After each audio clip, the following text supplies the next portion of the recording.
welcome to the weekly group Q&A call on the Speaker Focus platform. I am the world's #1 speaker coach, Kevin T. Robertson, on the world's #1 platform for speaker marketing. Here with my ace in the hole, the #1 tech genius on planet Earth in my book, Auston Troyer, the co-founder, CTO of Speaker Focus. We have a very interesting topic for you today. Very, very interesting.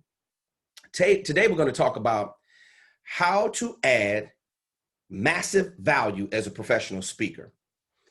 You know, when you look at our social media, when you look at our weekly Zoom sessions, when you check out our YouTube channel, you know, you look at our copy, you look at any other things that we do to promote the Speaker Focus brand and the platform, and even all of our students, the way we communicate with you, the way we talk to everyone. It is very important that you understand there's a very micro-specific formula behind what it is that we do. And it's all geared around providing value to a very specific target audience, target market, target buyer, target niche, whatever you want to call it. That is what we are extremely skilled at, and it's what we are put here on this earth to do. Our platform is strictly dedicated to people who want to grow their professional speaking business, who want to know everything about the speaking industry. And this is typically what happens in the coaching industry and the speaking industry. No matter where you are, if you are a speaker, coach, consultant, service provider, subject matter expert, leading authority, trusted advisor, a specialist, doesn't matter. There are way too many people out here pushing the sale too hard. They simply do not know how to manage offering value to anyone because they've never been taught the proper way to do it. So in this masterclass, me and Austin are going to go over strategies to teach you how to add massive value as a professional speaker. So get ready to take some notes. I want you to really understand where we're going in this class, because see, when the value's not there on any level, you're going to have horrible sales, and you're not going to be able to drive traffic to your point of destination. You're not going to be able to drive traffic to your website with one call to action. You're not going to be able to drive traffic to your landing pages when you set up your speaker marketing sales funnels. It's going to be difficult for you to attract conference coordinators, meeting and event planners who'll be interested in booking you for a virtual event, or whether or not it's on site. So what I want you to understand is a couple of things. The first thing is that this is just how I view value. Value really boils down to how you really want people to see you and your brand. What is the very best of yourself and your company, your logo or slogan that you want them to know? What do you want them to know about you?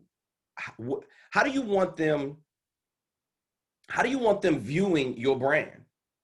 I mean, I don't know, maybe you don't care about it. But I can tell you this, in a world that we live in right now, excuse me, it's very, very easy to stand out above and beyond any would-be competition that you have in your niche. Now, we all are leadership speakers in one way or another, but then there's, we have all these niches that we fall into, I should say. And some people have a very, very small niche, and then there are other people that have bigger niches. It doesn't really matter how it's better if the niche is bigger, because you can attract a larger pool of target buyers to that niche. However, forget about the niche in the pool of buyers, because if you don't have any value to start out with, you're not going to get anybody in a small or bigger pool to purchase anything. You're not going to be able to do it. Excuse me, please.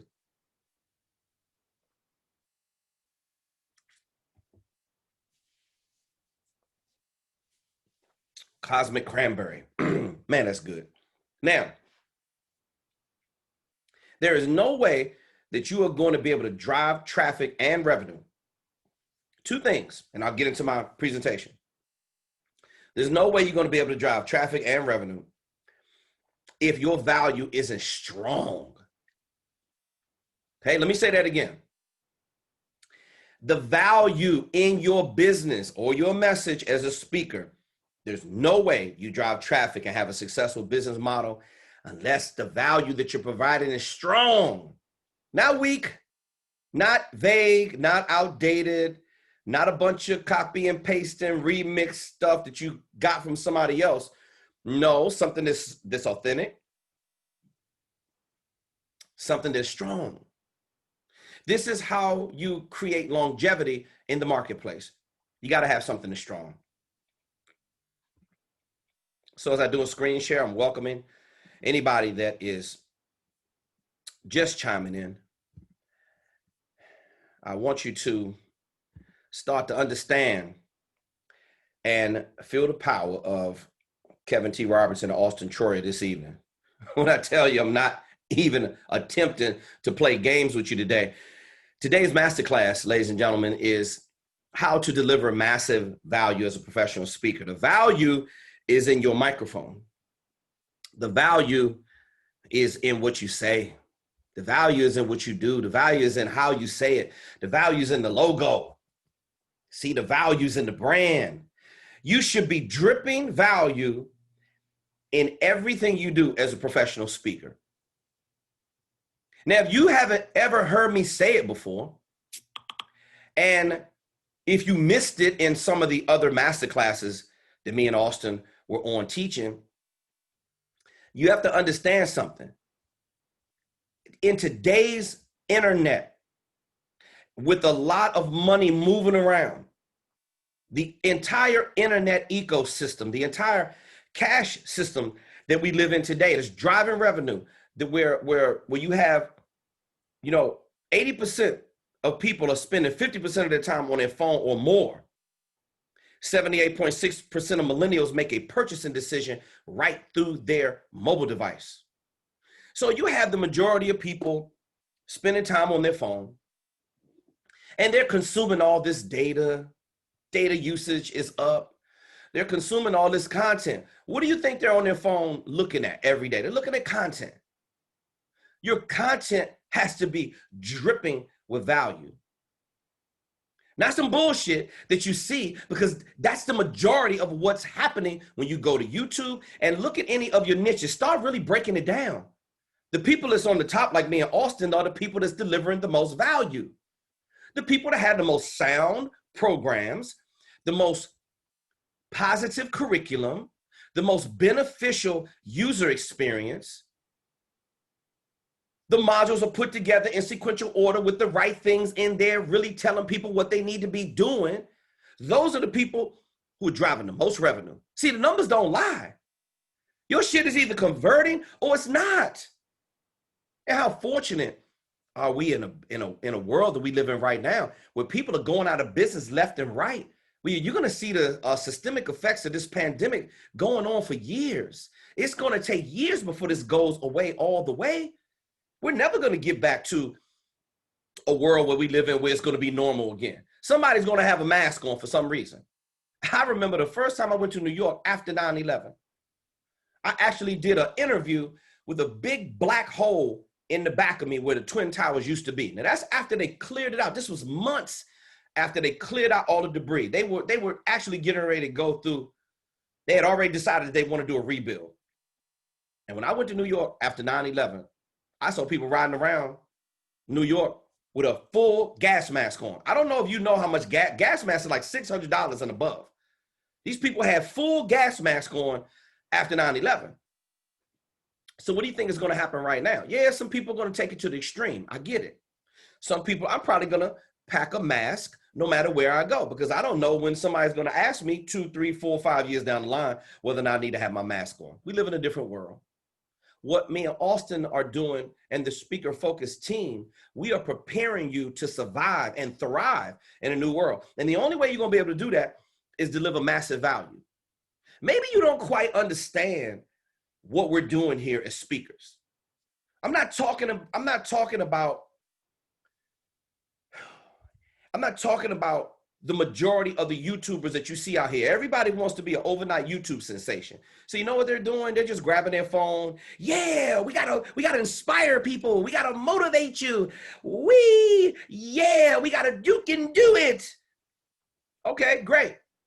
When all that hypey shit flies away, when all the smoke screens is over and done with, and you're left sitting in your office space or your living room or your family room in your house somewhere, and you have a pen in your hand, or you're sitting at your laptop, or you're on your phone, and you start thinking about the content that has to be delivered to a very specific audience, then now it's time for you to get serious about what you're producing. And I want all of you to think about this for a second, because if you really want to learn what a person has on their mind,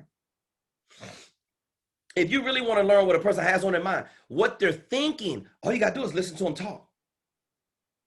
Just listen to them talk. Listen to the words that come out of their mouth. Look how they structure their sentences, put together their word sequences.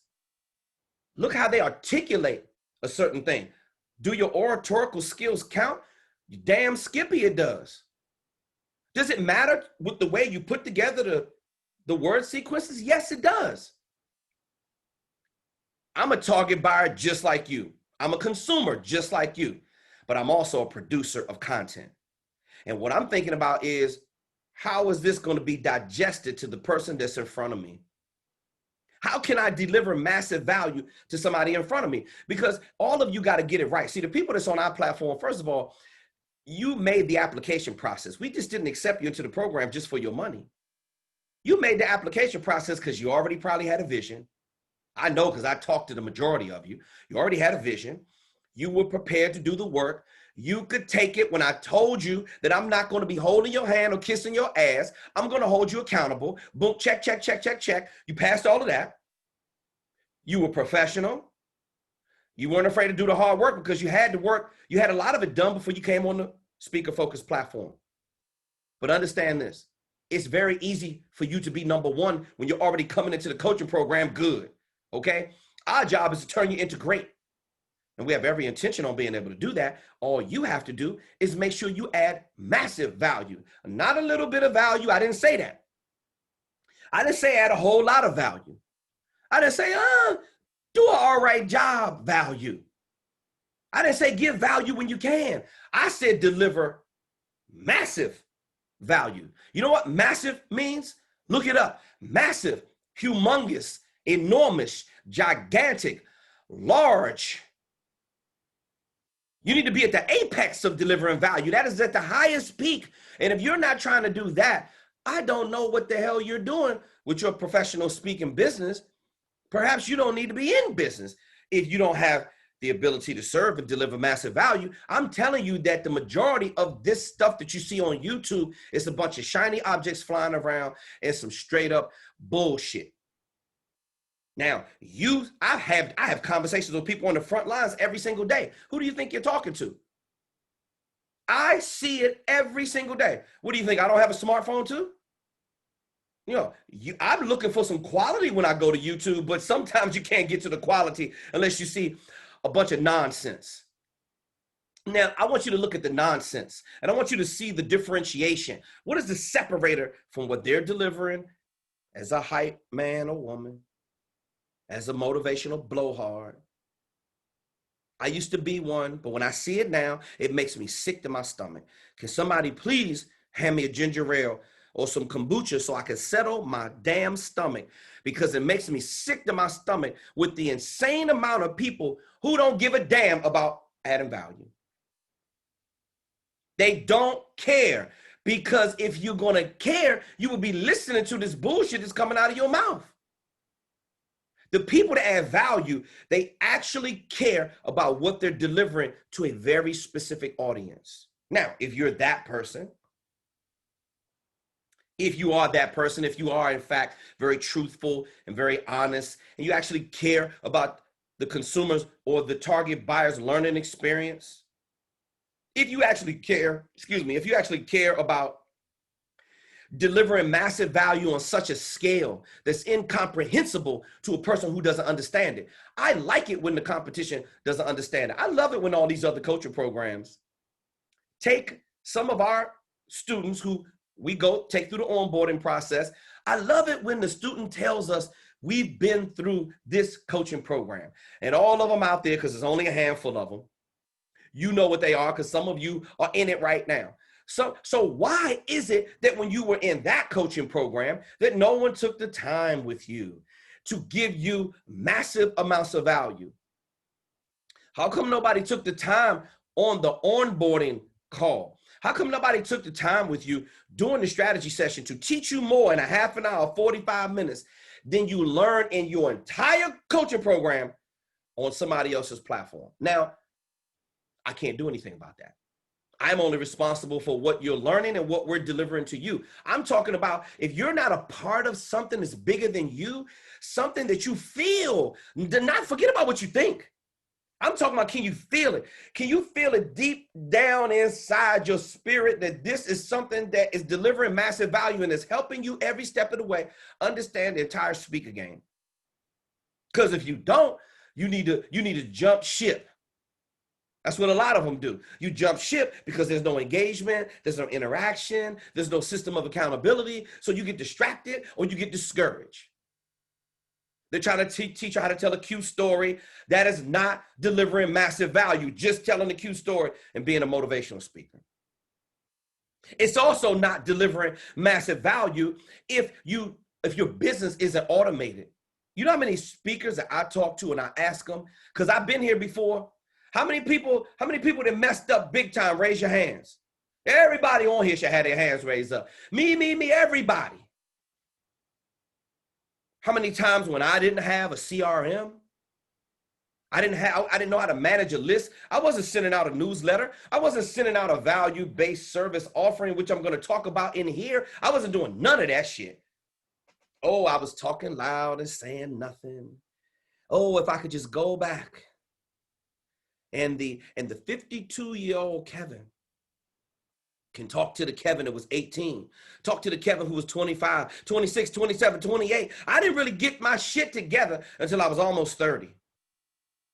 Yeah, I was good in a lot of ways, but I didn't understand the value part. I had the hypey part down, like a lot of you do. I had the part down when I was telling somebody else's story.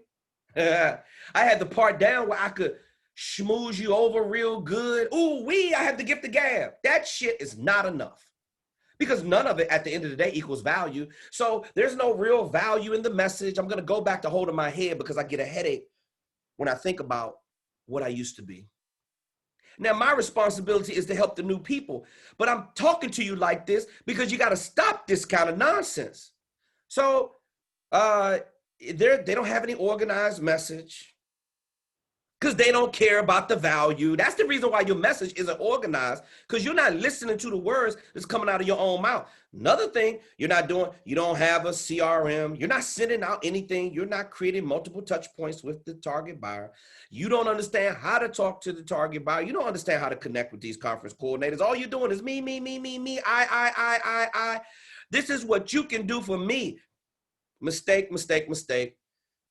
What other kind of nonsensical stuff are we talking about? They don't have their business set up the right way. They don't understand that the conference coordinator wants to do business with you as a contractor, not your social security number.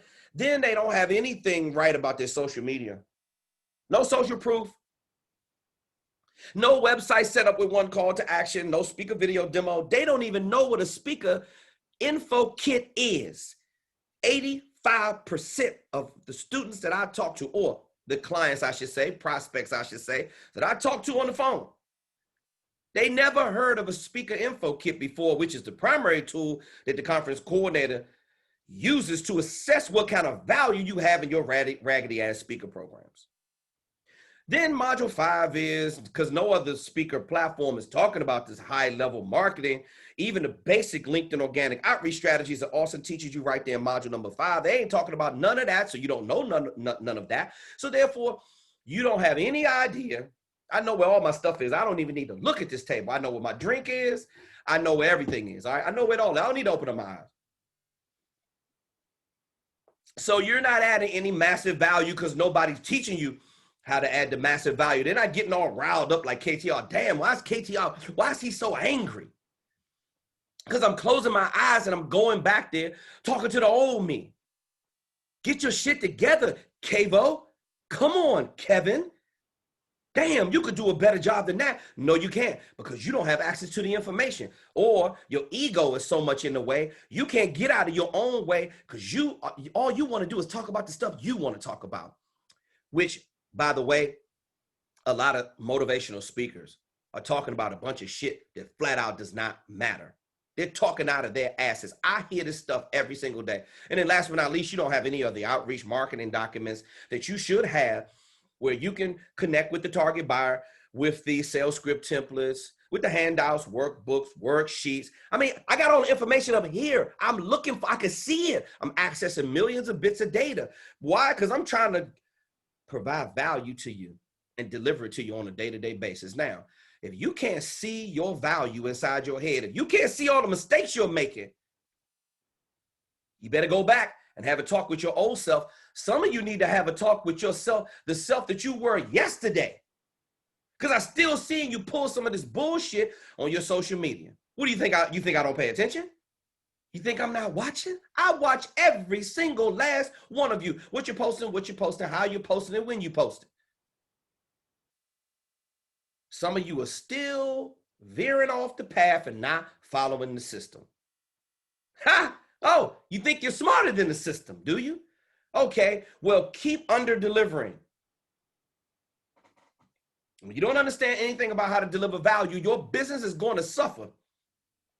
I'm talking about suffering in ways you couldn't even possibly imagine. You're talking to a seasoned entrepreneur who has been suffering for years and years and years. Now, let's move on so I can get into this masterclass about how to deliver massive value.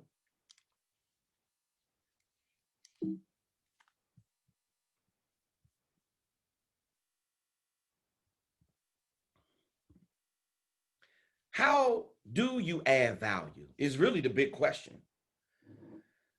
How do you add it?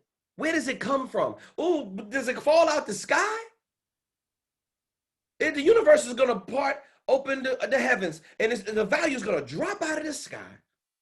And oh, I'm going to have that value now. I'm going to give it to somebody, and they're going to give me money. See, your problem is you're too focused on the money. Let me tell you something I learned about wealth. These are wealth principles because money is a cash flow. Money is a higher vibrational frequency. You don't attract it to you unless you're wired the right way up here and in here. Your spirit has got to be in alignment with the universe. Let me share something with you about money. The more you talk about how you're going to get this money and go hard and we're going to get this revenue and blah, blah, blah, the more you talk about it, the more it's going to become evasive. The more you talk about the vision and the mission and helping people and what about them. See, a person who delivers value, they don't talk about themselves. See, these are characteristics. They talk about the masses. They talk about what I could do for you. That's how you deliver value. How do I do that every day? Because all I care about is helping you. I'm not giving you lip service. I show it. Illustration beats conversation. Illustration beats conversation. Illustration beats conversation. I don't want to hear you run your mouth. I want to see you do it. I get on the phone with some of my coaching students that you think they're trying to give me lip service even when they come into the coaching program. Bruh, let's stop. Some days I'm in more of a listening mood than others, but typically I don't want to hear none of that shit. I want you to get the work done. Why are we talking about something else? Well, you should be focusing on getting these signature programs done. Y'all are emailing me stuff, uploading stuff in school. Here's an article of me 10 years ago. I was on the cover of a magazine. Great, good for you. I love you. We're going to use that later down the line when you start working on your speaker info kit. I want you to focus. The more you talk about all this other shit that doesn't matter, the more it's going to get away from you. You should be going in sequential order of these modules. Module 1, 2, 3, 4, 5. Go over the checklist in every single module. And then I'd be more than happy to discuss this stuff with you after you got your homework assignments done. See, you don't have no value to me unless you get the homework done.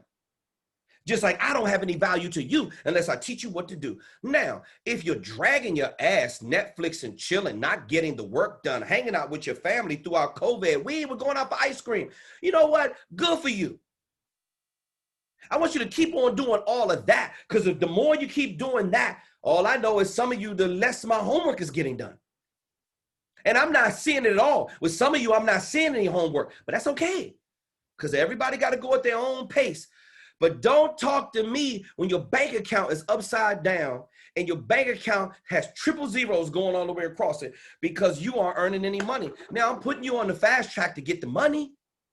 You got to get the knowledge first, then the money comes. No one earns any money. I don't work for money, ladies and gentlemen. I don't work for cash flow and revenue. I work for education. The more educated you are, the more money you make. That's why I get the big bucks. And I have to remind some of you, do I have to remind you? I don't need to remind you that I'm number one. You can see it in the value. Because if you can find somebody else, and I challenge you every single week, if you can drop a number, I'm waiting for you to do it. If you could drop a number or email address in the chat box, even for those smart asses on YouTube, after this is outside of our coaching students, even for any of you that want to try to get jiggy with me in the comment section, drop somebody in there who delivers this kind of value that's going to tell it to you like it is. Good luck with that. And this is why people come on our platform, because see, you already know what you're getting. Is the conference coordinator going to know what they're getting when they hire your professional speaking services?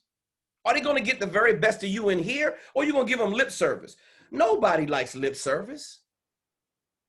Stop belittling people's intelligence. I don't like when people do it to me. So I figure I'd do you a favor. If I feel like you're shining me on, a lot of that shit comes from because you jump on the call with me and you don't have your homework assignment together. And you think I'm going to let the call go for a half an hour, 40 minutes. Ha! No.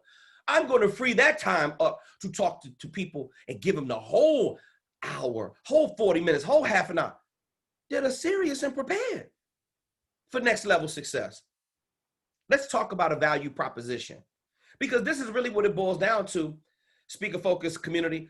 When it comes down to it, at the end of the day, this is really what you're doing. A value proposition is a statement that answers the why.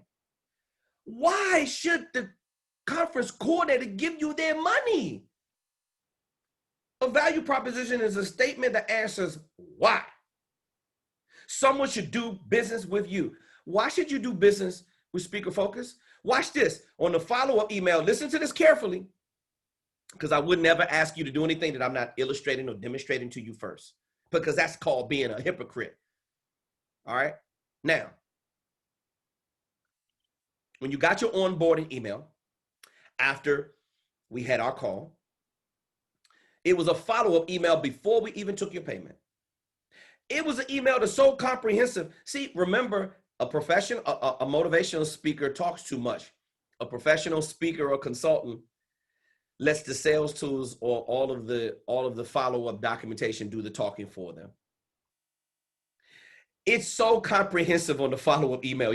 I typically don't have any questions when we go through our onboarding experience. That's how comprehensive you need to be. It should be dripping with so much value. Click, click, click, value, value, value, value. Click, click, click, value, value, value, value. Click, click, click.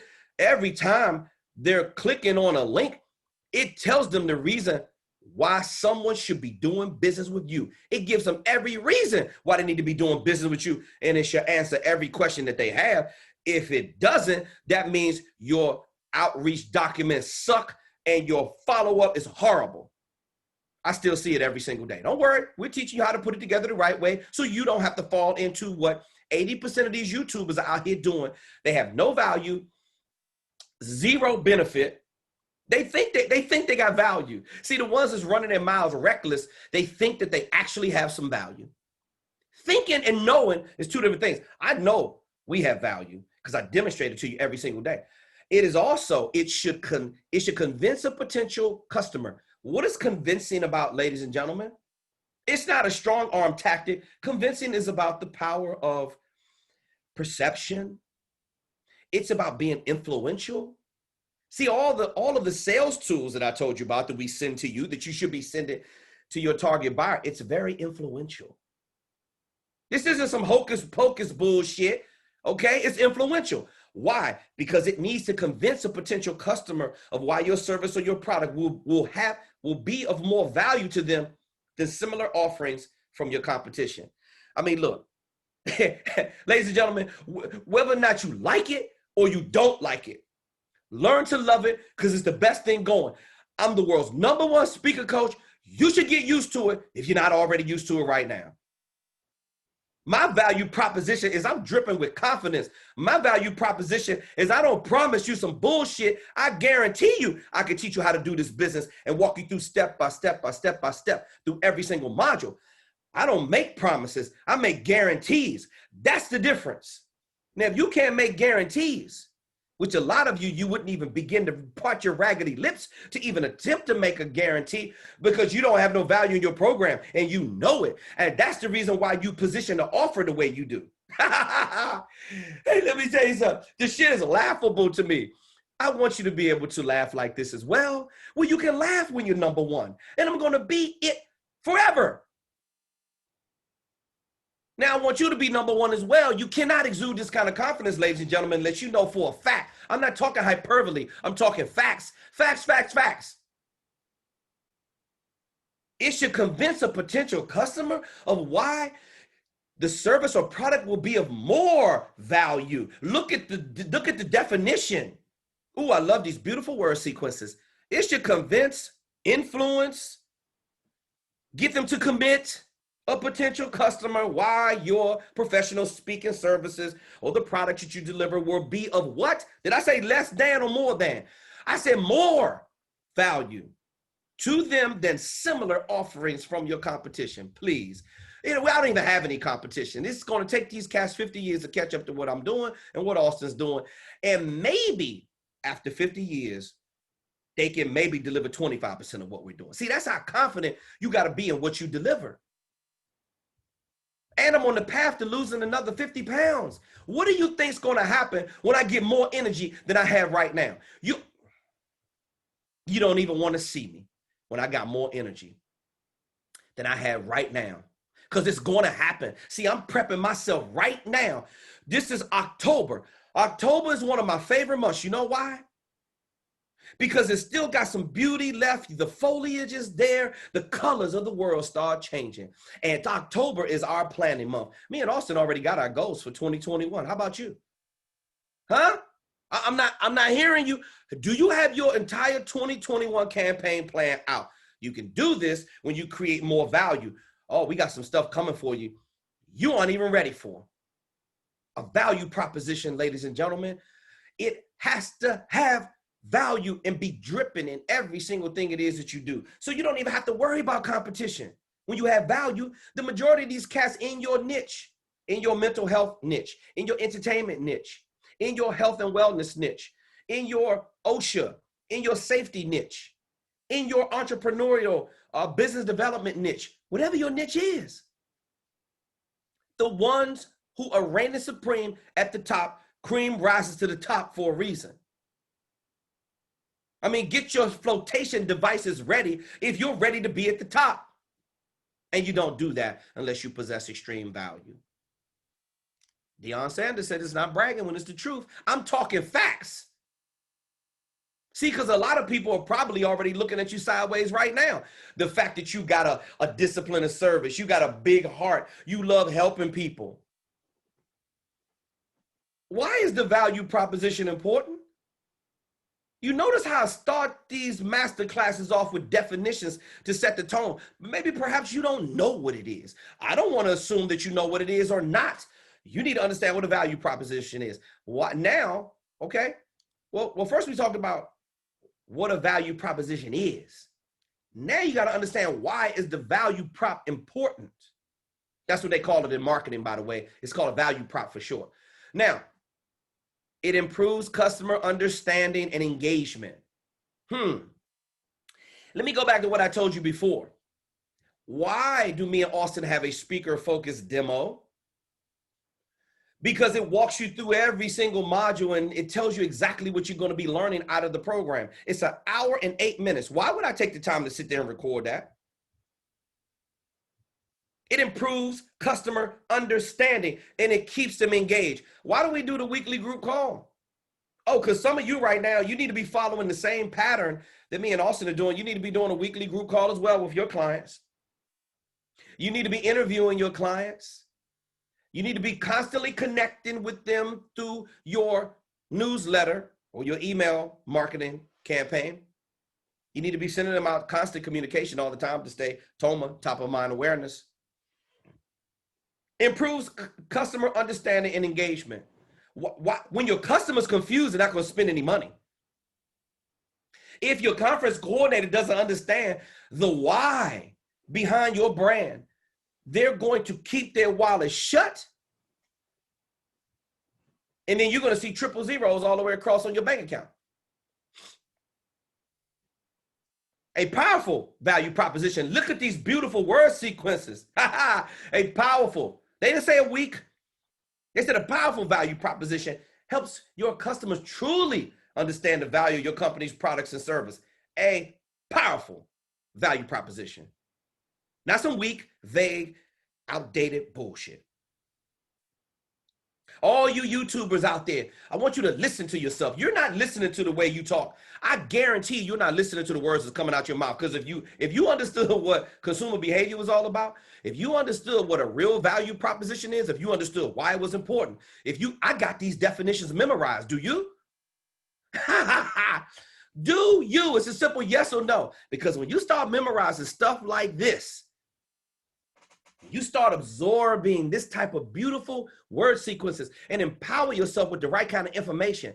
My God, ladies and gentlemen, you're going to skyrocket all the way to the top. You think the ascension to the top is hard. And in some ways it is. But all you got to do is just be authentic. And all you got to do is just be willing to outwork everybody and consume this kind of information. And you will ascend to the top very quickly. See, I started to put it together. I started observing every other speaker in my space. I said, okay, this is what John Maxwell is doing. This is what Nina Cobain is doing. This is what Jim Rohn is doing. This is what Les Brown is doing. This is what Tony Robbins is doing.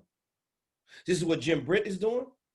And a lot of these speakers that I'm calling out right now, these are OGs from back in the day who the reason why I have a career is because of people like who I just called out. These people are amazing business speakers.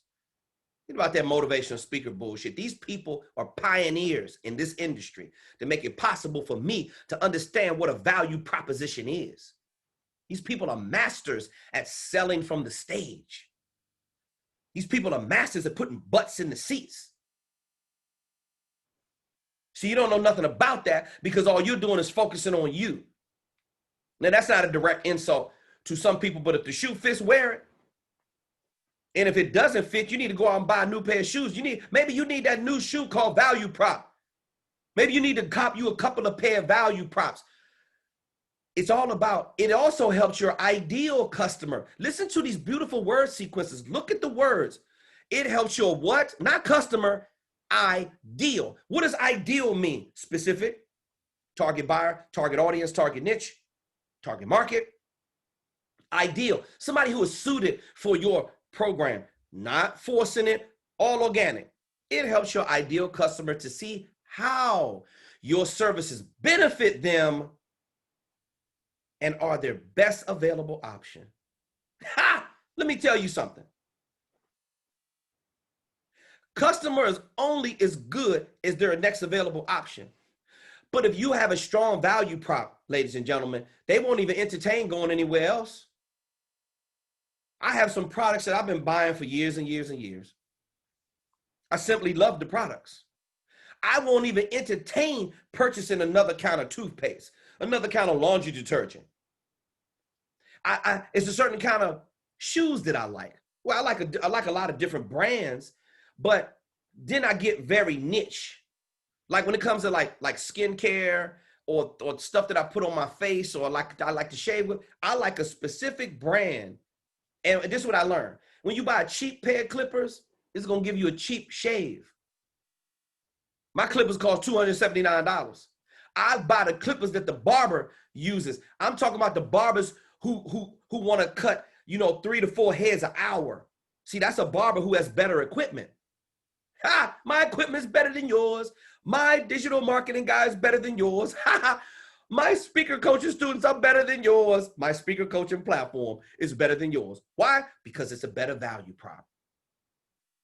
Our students want options. When they see our option, everybody else, they clear the table.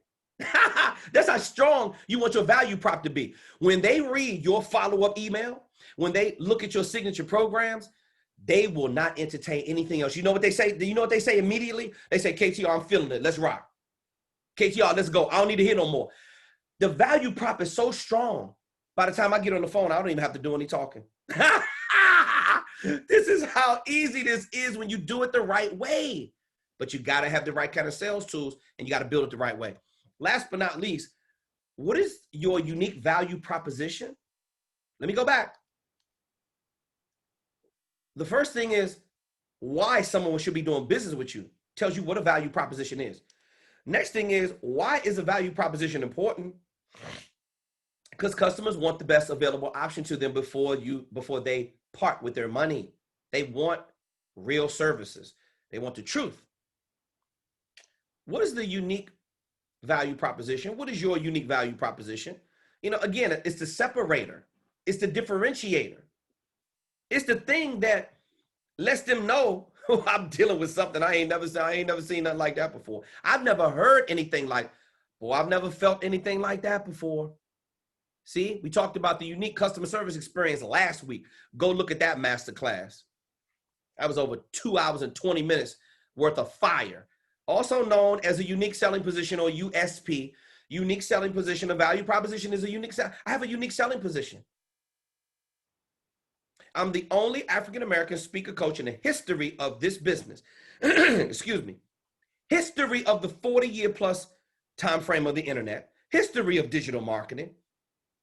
I'm the only person of color, African-American and Native American descent, ever to partner with the Caucasian young man who started his first tech company at 12 years old, taking shit over, wrecking shit like a 5.0 earthquake. You've never seen anything like it before, and you never will. It's a unique selling position. It's what makes me and Austin who we are. I refuse to do business without him. I quit. If Austin says I quit tomorrow, I quit. I'm not doing nothing else. I don't want to do business without him. Why would you want to do that to yourself? Also known as a unique selling position, USP, or your UVP is clear. It's a clear statement that describes the benefit of your offer, how you solve customers' problems, and what distinguishes you from the competition. Remember, your USP is a unique selling position, or your UVP is a unique value proposition. All right. Now, your unique value proposition should appear prominently on your landing page in every marketing campaign. Let me say that again. Look at that beautiful word sequence. Last but not least, and I'll jump into another part of the masterclass. Your unique value proposition should appear prominently. What does prominent mean? Every damn where. Here, there, everywhere. Prominent means everywhere. In every single thing you do, emails, signature programs, social media, YouTube videos, all of what you do, your sales script, templates, your handouts, your workbooks, your worksheets, all of the value things that you put on your slides. It should be prominent. That means that shit should be everywhere on your landing page and in every marketing campaign. They didn't say every once in a while. Everywhere. So you should be creating value every single step of the way. Question is, do you know how to do it? How do you add value? See, I got more. I'm gonna keep putting this slide up all throughout the presentation, because do you know how? That's the real question. And I don't want to hear you talking in my ear about stuff that you think is going to shine me on. Please, I don't have the time and you don't have the skill. Do you know how to add value?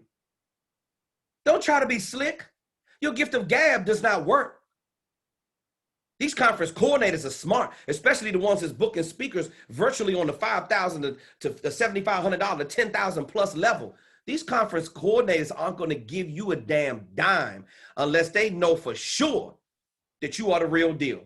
What are we teaching you how to do on the Speaker Focus platform? Be the real deal. Now, the question is, do you got the guts enough to keep getting my homework assignments done? Do you got the balls enough to keep going through the process? Can you take the punishment and endure the sacrifices and the pain that you're going to have to go through in this coaching program? Because it ain't no free lunches. There's no skipping steps. There's no cutting corners. There's no getting out of it. I don't let not one of you slide. I don't play favorites. I don't give a damn about your personal feelings or your emotions. You better get your grown ass mind right and prepare to understand that I am doing you a favor. I'm helping you understand how you deliver value to these conference coordinators, because I don't want you to embarrass yourself the way I had to when I first started out.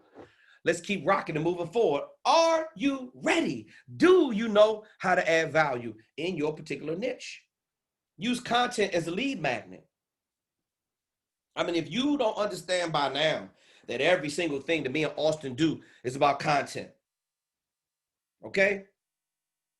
Forget about KTR with the indigo blue crush velvet blazer, okay? And the French cuff checkerboard shirt and the pocket square that matches with all of that. Look at how I look at the microphone. The microphone to me is everything. It's everything. What do you think? I don't have microphones close by? Oh, that's what you think, right? You don't think I have the microphones really, really close by. I got all kinds of microphones close by. Huh? What? You think I don't? All kinds of microphones. Ooh, look at that microphone. This is a microphone when you do podcasts with, right? All I care about is this device right here. This device allows you to do each and everything it is that you want to do. It allows you to do it all. I got every kind of microphone you can imagine, because the microphone allows you to draw people in. What's a magnet? A magnet is something that draws you in. Are you on the right side of the polarity is the question. Are you on the negative side of a magnet's polarity? Or are you on the positive side? See, I call it an attractive force or a repellent force. When you have a strong repellent force, money, people, opportunity move away from you. Oh, by the way, that happens when you don't add any value at all. You don't know how to add value. You can't spell value when you have a strong repellent force. However, when you have a strong attractive force, money, people, opportunity, the bag, the cabbage, the Luciano, the De Niro's, the Dinas, the Euros. That's what happens when you're an international speaker. You know how to get paid in other currencies. Do you attract these things to you every single day? Content is a lead magnet. If you don't know what a lead magnet is, go look it up. A lead magnet is how you produce a piece of content that is going to draw people in, customers, attracting them to your brand. That's what a sales funnel is all about. Sales funnel, you put in a bunch of leads and target prospects through the funnel. See, down here is where all of the money pours out. That's where the calls get scheduled. Those calls then convert into revenue. Use content as a lead magnet. Social media is a great lead magnet. It's just attracting the target buyer to you, showing you socially what you're all about. Social media should be called social proof.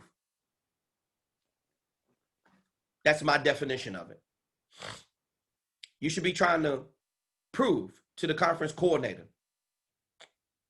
every single day through your social media.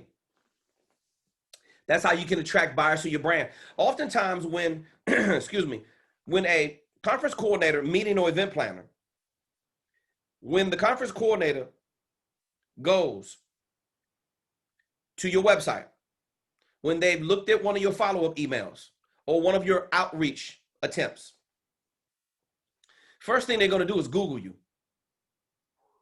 Google does what? Billions and billions of searches every single day.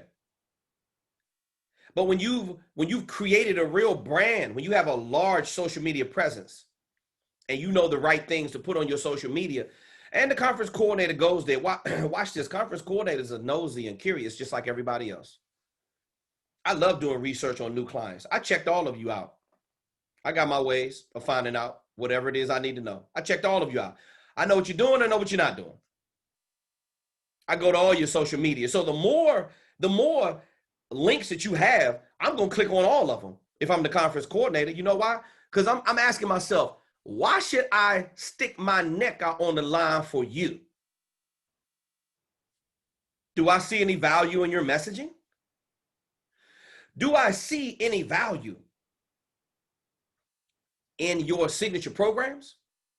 When I go to your social media, do I feel like I'm going to be wasting my time because you don't have it set up the right way? That's what we teach you how to do in module 4, by the way. If you want some free game, all you have to do is just go to our social media and you look at the things that I post on all the Kevin T. Robertson pages, all of the speaker focus pages. If you look at it, you're not going to see anything but value to a specific target buyer. If I'm a speaker coach, wouldn't I want to provide the most value to people who want to learn the speaking game as much as possible? Yes. That's why you see me post on my social media the way I do. Why is this? The next one is videos. Videos are great lead magnet. Video is a great way to draw people into your brand. The copy that you write, the words that you say. Do you know live video gets 10 times more the engagement than any other video? People love consuming live video big time. So you should be dropping as much live content as possible. People also love consuming videos as well. How about a newsletter? Do you have your list? Remember, a list is an asset. Do you have your database or a list of your target clients? Are you reaching out to them through multiple touch points every single month with a newsletter? Excuse me. Yeah, newsletter. It's very important. Any type of emails that you send out or text messages that you send out. These are becoming very popular. Text marketing is becoming even bigger. Why? Because somebody may not be paying attention to their email, but they always have their phone right next to them and they're texting, they're checking out other people, they're checking out their social. This is the world that we live in. The content is a lead magnet. It simply draws people in to your messaging. Pictures is another great way. I mean, I never thought we were going to be in a world where you could go online, literally. I mean, I don't care what your fetish is, what your thing is, what you like, from the worst stuff to the best stuff. You can find all of it on the internet. If you become really good at doing searches, there's a picture that will pop up with everything. Pictures are very important. When they say a picture's worth 1,000 words, they never lie. I mean, that's one of the oldest sayings in the book, but it's the truth. Pictures, the illustration of your brand. I mean, it's really, really important. And a picture is a path of least resistance. You know, watch this. A lot of you don't feel like you're good at video because you don't want to sit there and keep going over repetition after repetition. See, I'm an extremist. This is why I'm number one, because I sit there and just keep creating the videos over and over and over again until I get the money taken, until it feels right. How do you think I can just jump on these Zoom sessions and none of this stuff is scripted? I mean, I know what I want to say when I put together the slides. I don't even really give it much thought anymore because I could put up any bullet in the world and I could talk about it for hours and hours and hours because I have real facilitation skills. I actually know how to teach. I'm telling you that a picture is not as hard as doing video. Look, watch this. Take a picture, selfie, boom. Selfie done. Take 3 to 5 selfies. Pick the best one that you like. Okay, let me go to Instagram. Boom. Let me hit the plus sign at the bottom of Instagram. Let me upload the picture. Let me crop it because I don't want that stuff in the background. Let me go put a filter on it because I just want to look cool sometimes. I want to put a special filter on it. Not that I need one. And then I'm going to go through it and I'm going to say, okay, I'm done with my filter. Let me go ahead and do my Instagram post. Let your fingers do the walking. Let your pictures and content do the talking, right? Excuse me. Infographics. An infographic shows up really good. One of the strategies that me and Auston have in producing the content in module 2 is that when you take your pictures and you're prepping your pictures for your speaker info kit, I suggest you put the speakers on a nice, put the pictures on a nice white background. A lot of you in one of my previous videos, I told you you can purchase photography equipment for very, very little, minimal. We have coaching students that send us things all the time. Hey, KTR, check this out. I just bought a $200 light box kit. Okay. I just purchased, I painted a wall in my office white. And now I'm gonna put a background up there, right? I mean, everybody's in the house right now. You got to make your studio as comfortable as possible. I know I have, 3 more backgrounds this on back order right now that are coming, because I want a different variation. So pictures are very important. You're asking yourself sometimes. One of my coaching students asked me, yeah, KTR, I see how you incorporate pictures in your slides. I see how you incorporate pictures. By the way, this picture right here, this is from a photo shoot I did probably, I'm gonna say maybe 5-6 years ago, maybe. I got 500 plus pictures from that one photo shoot. This is my first time using this picture ever. For some reason, when I looked like that, the magnet just felt right with me drawing the content to it. So I put the picture in there. What I did was I put this picture inside of Microsoft PowerPoint. They have a feature called remove the background.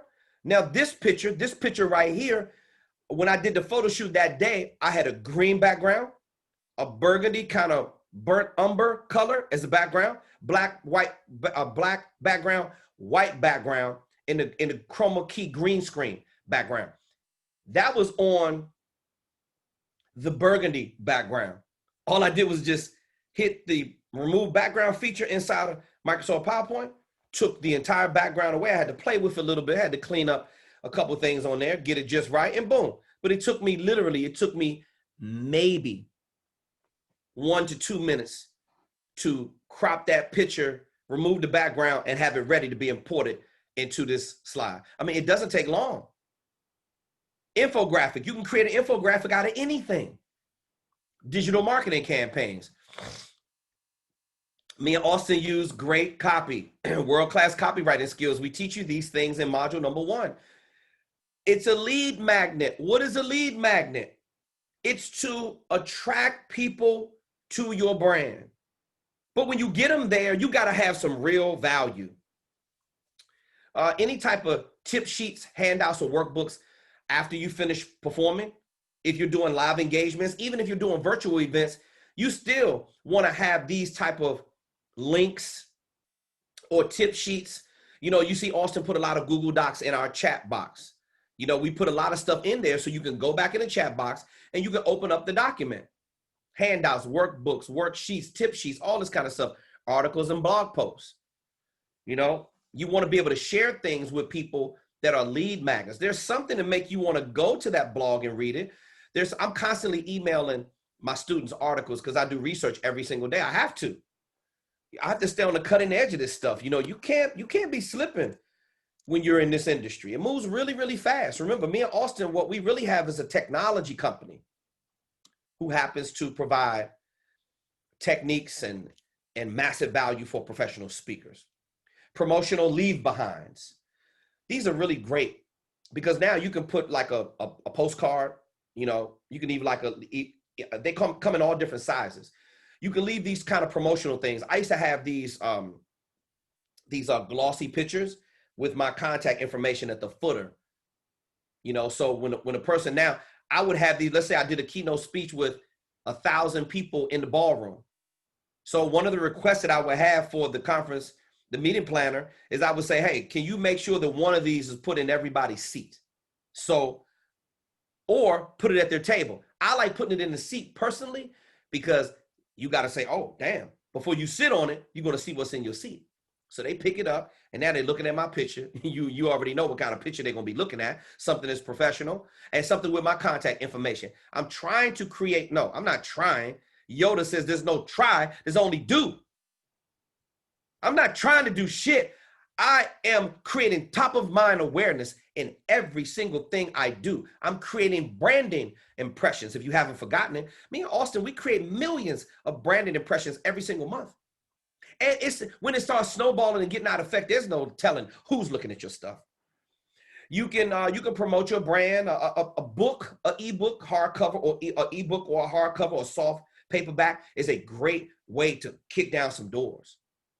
It's not the main thing we tell you to focus on, but a lot of you are in the process of writing books right now. A lot of you have multiple books. One of our top coaching students, her name is Ayana Gallos. She is a literary and the entire literary industry. She got the whole thing on lock. We give her a lot of referrals. Ayana is fantastic when it comes to helping speakers get their vision, their book out of their head and actually put the business together the right way. Wind up on the Amazon bestsellers list in a matter of days. Another one of our top coaching students used to play with the Harlem Globetrotters. Brian Majors out of Pennsylvania. Brian is in Ayana's literary program. Got on the Amazon #1 best-selling list in his field, in his category within 5 days. I mean, if you know how to manipulate things, then you can get there. If anybody needs Ayana's information, I'll be more than happy to pass along. She's one of our top coaching students. And I don't make a dime off of any referrals or anything. I just love sending people over to her because you're well taken care of when you go to her. And I'm not sending anybody anywhere unless I know that the value proposition is really, really high. Troyer, can you jump in here real quick?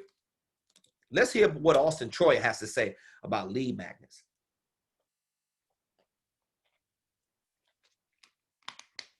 Troyer, what's up, boss? Hey, can you hear me? Yeah, I hear you fine. Troyer, I want you to go all digital marketing on me like you always do.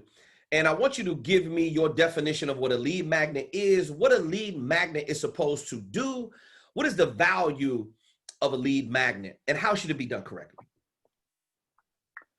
Yeah, so the way I see, so content, obviously we've been talking a lot about content.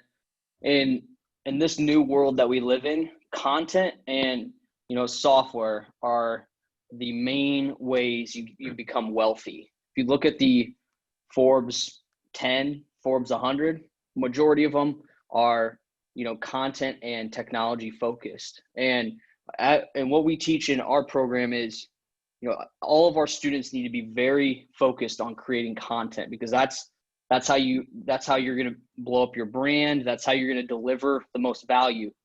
Kevin, could you make me a co-host so I can share my screen?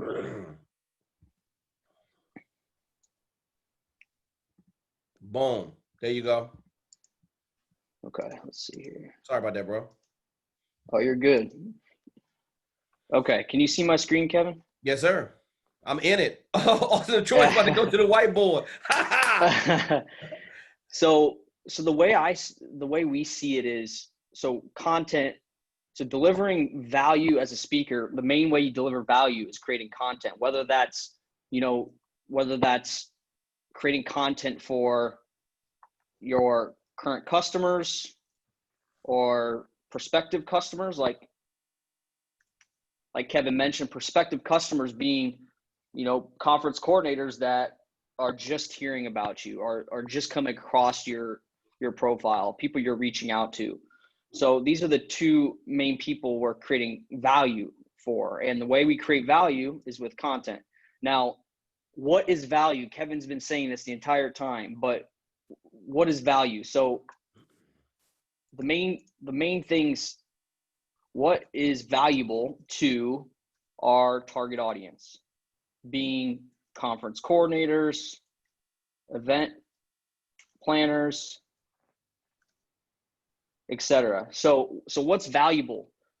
So the reason they would continue to come back to your social media page, come back to your website, is they need to leave feeling one of these three things. They need to have gotten education, and education would be,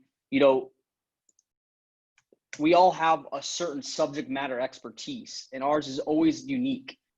Mine's technology, Kevin's is speaking. We have students that are experts at health and fitness. So if a target audience, if your conference coordinator is coming to your social media profile, if you're reaching out to them or you're running ads to them, and your first thing should be, how are you going to educate them? How are you going to leave them with some educational value? The second one is entertainment. So these can vary based on your personality type and what you enjoy, but typically people don't just want to get education. They want to have, we call it edutainment. They want to consume, they're going to consume content that is both educational, they can get some key takeaway strategies, but they also want to be entertained while they're doing it. That's why you see people like Ty Lopez, Grant Cardone, Sam Ovens, these big people that have, a majority, they have a monopoly in their spaces on social media, is because they make their content entertaining. And Kevin does a great job at that. Everyone, you mostly probably come to get, the education, but also Kevin makes all these live Q&A calls really entertaining. So if that's your personality type, is to be entertaining, make sure you lean towards that. And the last one is informing. So informing would be keeping your target audience up to date on the new trends and the new breakthrough news that they really need to be on top of in their space. And so really these three things right here are the pillar of providing value through content. Now, in terms of lead magnet, all content is essentially communicating to our target audience, communicating to people that are a good fit for our speaking services.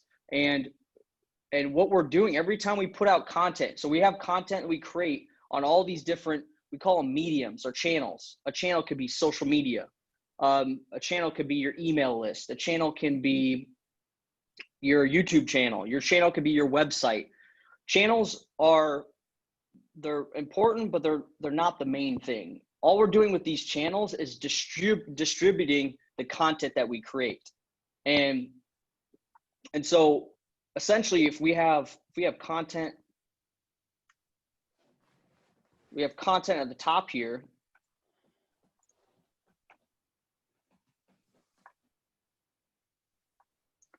All we're doing is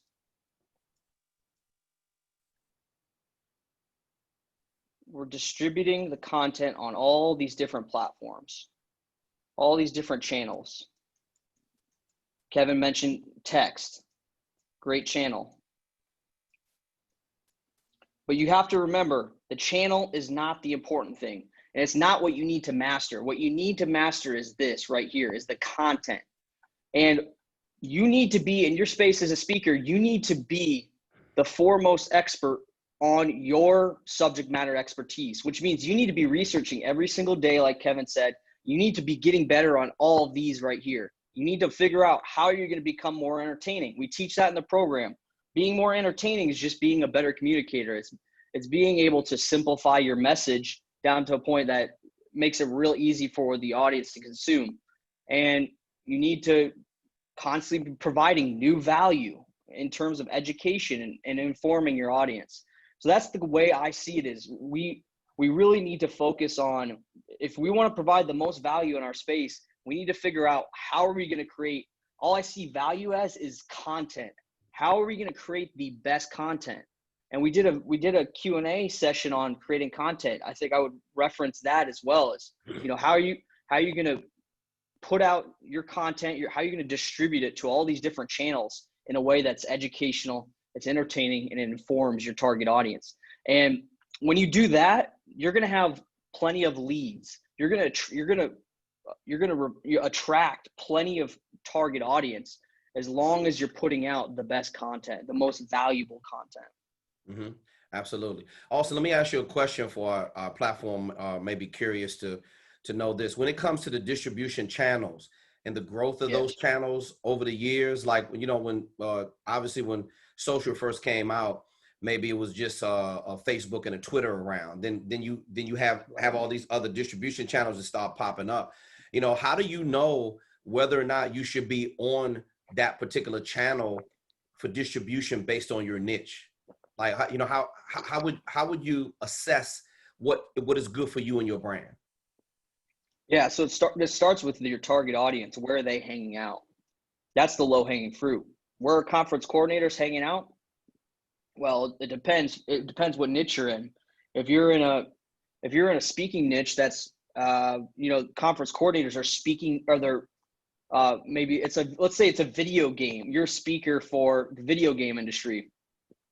You would not probably be focused on, the conference coordinators for the video game industry. They probably are on LinkedIn, but they're probably also on all of these emerging platforms because they're probably a younger person, someone that's in a tech startup or, a video game startup. They're probably the conference coordinator is probably a younger person, maybe in their 20s or 30s.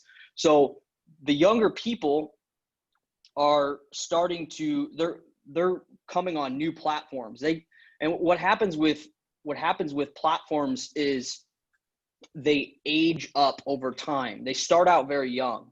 Instagram, Facebook, all started out with younger people, and eventually the older people start to adopt them. And you're seeing that with TikTok right now. It first started with very young kids, like 10 to 20, and now we're starting to see it age up real fast. And so essentially, you have to have a balance of your time. First and foremost, you need to figure out where are all the channels that your conference coordinators are on based on your niche. And you need to maximize those first while spending a little bit of your time on these emerging platforms like TikTok. And I think TikTok's the main one I would be focused on. Now, how do you find these channels? Well, you need to be interviewing and talking to your conference coordinators every day. And a question you should be asking them is, where do you spend your time on social, on, these different channels, and figure out, and always stay on that cutting edge, because that's where you need to be putting out this content. That's where you need to be distributing this content, is on those emerging channels. So it's a kind of what I would recommend is spend 80% of your time distributing your content on the channels that your conference coordinator on a majority of their day. So that's probably good. Generally speaking, it's probably going to be LinkedIn. You need to be putting a lot of content out daily on LinkedIn. Facebook, they're on Facebook. Instagram, they're on Instagram. These are more established platforms that everybody's on. And then after that, I would start to say, okay, be researching what other channels are they starting to put their time towards, and then start putting your time towards those. What's great about these emerging channels like TikTok is, since there's not a lot of marketers on it ruining the platform by using it for prospecting and such and selling, any content you put out is going to have a higher likelihood of actually reaching and getting that viral effect than the more established platforms, because they're more noisy and there's a lot of people on them. So that's the great thing about emerging platforms, is they have more likelihood that your content is going to catch fire and really blow up. So you got to have that balance. But I'd say, especially if you're just starting out as a speaker and you're not making, at least $100K a year, you need to be focused on maximizing the channels that are already matured. And that's what we teach in week 5. I go over all the distribution channels that you need to be on and how to maximize those right now. Mm-hmm. All right. Just one last question, bro. We see this kind of stuff every single day. We send screenshots to each other. We send ads to each other. We send social media when it's gone wrong or it's done wrong. Give them some of the conversations that we have, or some insights on some of the conversations we have when you're posting content that doesn't have any value. Yeah. So when you're starting here with the content creation process, you need to be entirely in the mind of the target audience that's actually going to see this content. And you need to be asking yourself, while you're creating this content, whether it's video, picture, or written word, you need to be asking yourself, okay, is what I'm putting out educational? Is it entertaining? Is it informing them? Are they going to walk away after reading this piece of content and say, wow, that made my day better? And I think that's the main thing, is always be thinking about the target audience. When, for us, we talk to speakers mostly. That's our target audience. When Kevin writes a post, he's not thinking about writing for a 12-year-old kid. He's not thinking about writing for a chef. He's thinking about, okay, what can I write that is actually going to make the person, our speakers, walk away from this content feeling like, wow, he understands me. Wow, wow, I owe him something. That's a big thing, is building up. What you want to do is build up this bank of goodwill. And that's what content is you're creating this goodwill with your target audience for eventually someday the value will be stacked so high where they'll feel like they just need to give you the money because you just provided so much to them and you made their life better. Okay, now I'm glad you said that. Let me interject something here real quick. So what you're saying is value proposition and building relationships is not selling. You don't want to just come out with a real strong sell like most people do. You see, we see influencers do it all the time. Hey, unless you have a promotional code and you're tied into a real campaign, everybody doesn't have an endorsement deal. Some of these celebrities or influencers have endorsement deals. They're getting paid very well to hold up something to sell it. But most people are like, hey, DM me for promotion, rates of $15.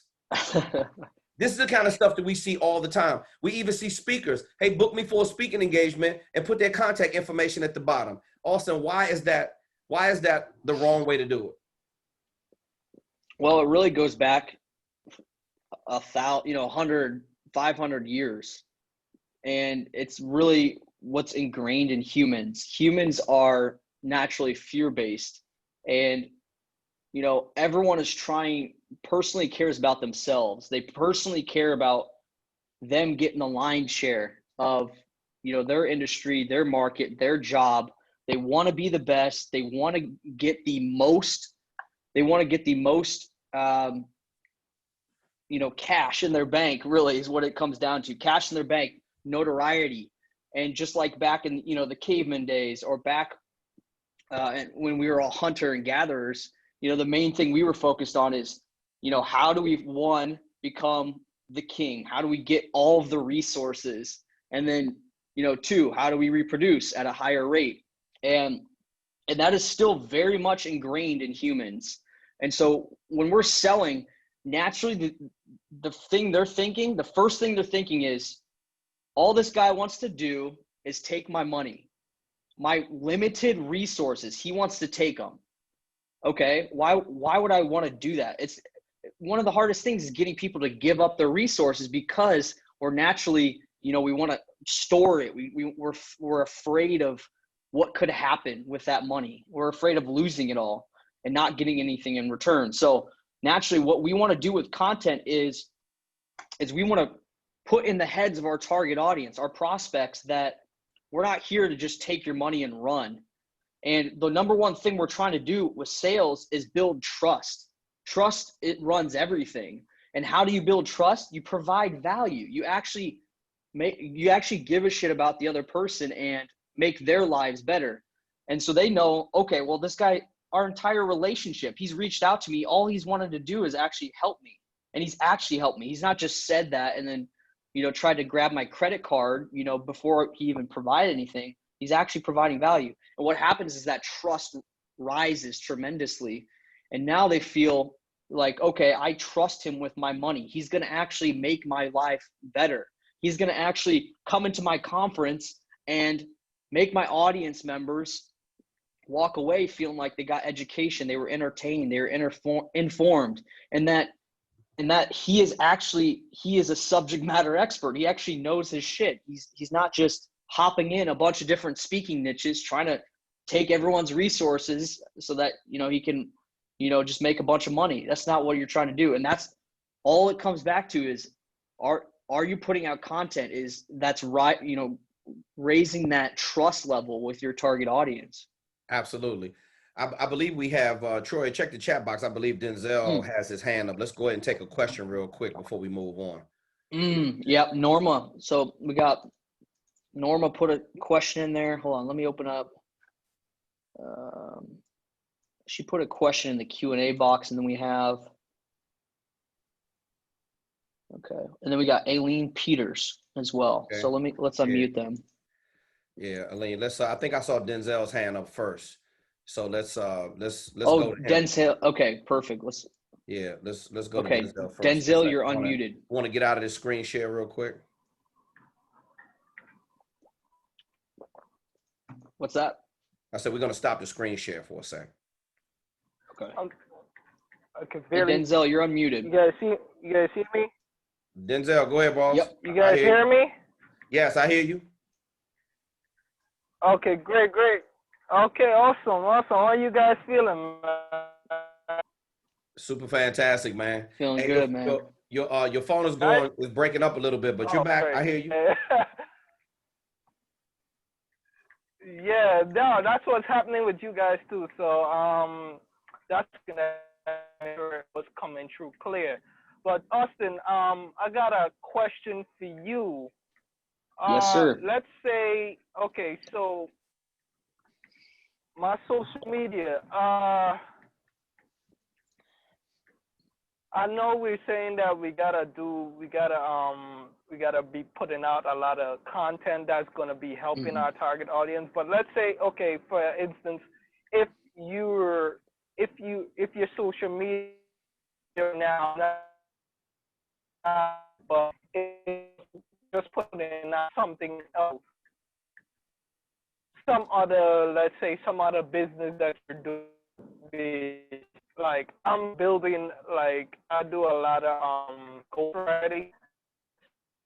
Denzel, we can't hear you. Your phone. What should I be doing? Like we didn't hear the question. Denzel, I couldn't. Oh, damn. All right, let me put it in. Yeah, maybe you can put it in the chat box and he'll address it that way. What should I?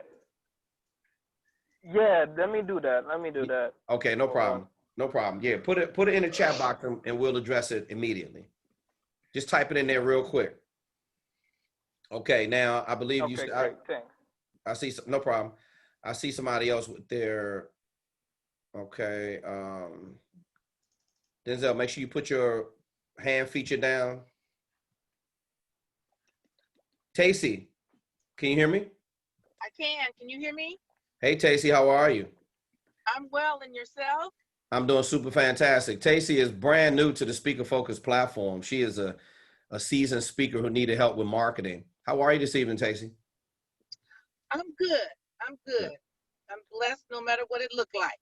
I hear that. What's your question? My question is, in the process of, because I'm driving, I stopped so I can get started because I've been running. But when you mentioned Google your name, I did it. And it's got some stuff on there that how do you clean that up? How do you clean up your Google image? Well, let me ask you this. Is it you? Is it your name? Is it pictures? Is it old content or something? What is it? Some of it's old. It does have Tacey Jenkins in my business, but it's got some old stuff regarding me and my husband. Okay. So is that damaging? You're saying if it's like damaging to your brand, how do you get it removed? Yeah, because I don't know. All I did was put my name in. I didn't put my business name in. I just put my name in. I got you. But it has something which I'm gonna have to ask my ex-husband about. You know, it says Tacey Carlisle Garrick versus Tacey Jenkins Garrick. It's like a case or something. Yeah. Excuse me. But I have no clue as to what it is. It shows up like 4 different times. And to me, that's not a positive image. When it says case, even the word case, I don't like. Now when it comes to lawsuit filings and things of that nature, there are multiple sites that put some stuff out there. I may have a link or two out there with some litigation that I've been through before pertaining to some real estate. What I would say is this. I'm gonna let Austin address it, but I will add this to that. When you start producing content that's valuable and you have all these other channels set up, it starts showing up on the first and second page of the Google search.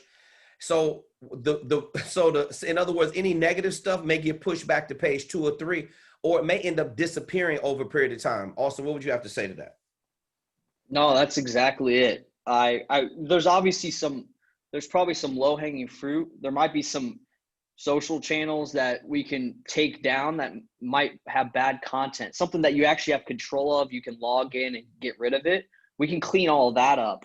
Now, if it's a litigation site, that might be a lot more difficult, and you'll have to reach out to the people that control those assets to be able to take it down. And it's worth a shot. Maybe say, hey, this is damaging to my reputation, my brand. Maybe speak with a lawyer, because they can write up something that is a little bit more demanding and, can position in a way where it is actually, you could file a lawsuit if they don't take it down. That could be a Right. way to do it. Now, the last thing, I think Kevin hit the nail on the head. I think the main thing is creating, when you get through, all the program, you're going to be able to see that you're going to have so many social profiles created, and you're going to be creating content at such a high pace, and people are going to be looking at the content. And what'll happen is Google will start to see, oh, these other links, the content, the social media pages, they're getting a lot more traffic than this random litigation case. And it could be a week after actually putting your focus to it that this will go past page 1. And you don't need to worry about anything past page 1, because no one looks past page 1. I mean, I don't know the most up-to-date numbers, but I'm pretty sure it's like 90+% of people will only look on page 1 of Google for information, because people are just busy. They don't want to keep looking through all the pages. So as long as you have page 1 optimized being everything you on there is a good look for your brand, then you're set. So I think, Kevin, that's the main thing. Just make sure you follow the program, actually do all the action items of creating the social media profiles and putting out content, and it'll be cleaned up in no time. Absolutely.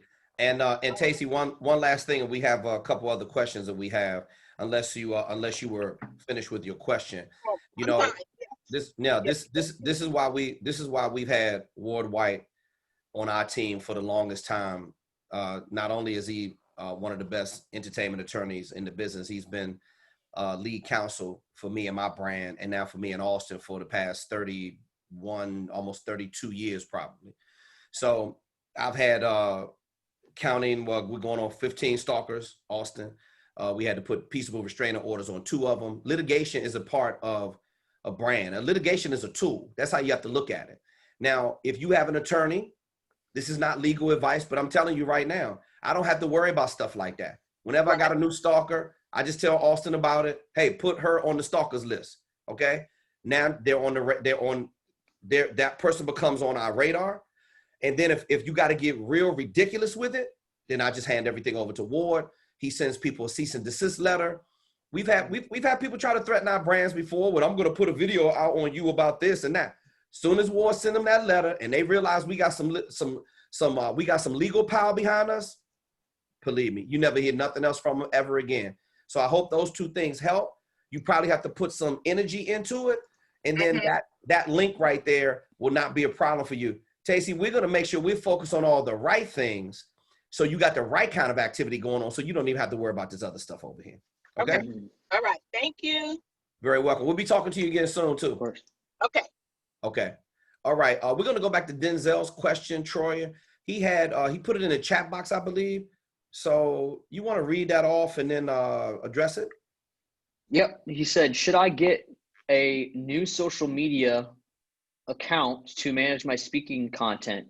Because let's say I do modeling and I have pictures up there with designer clothes and things of that sort. Oh, Denzel, you're GQ smooth now, huh?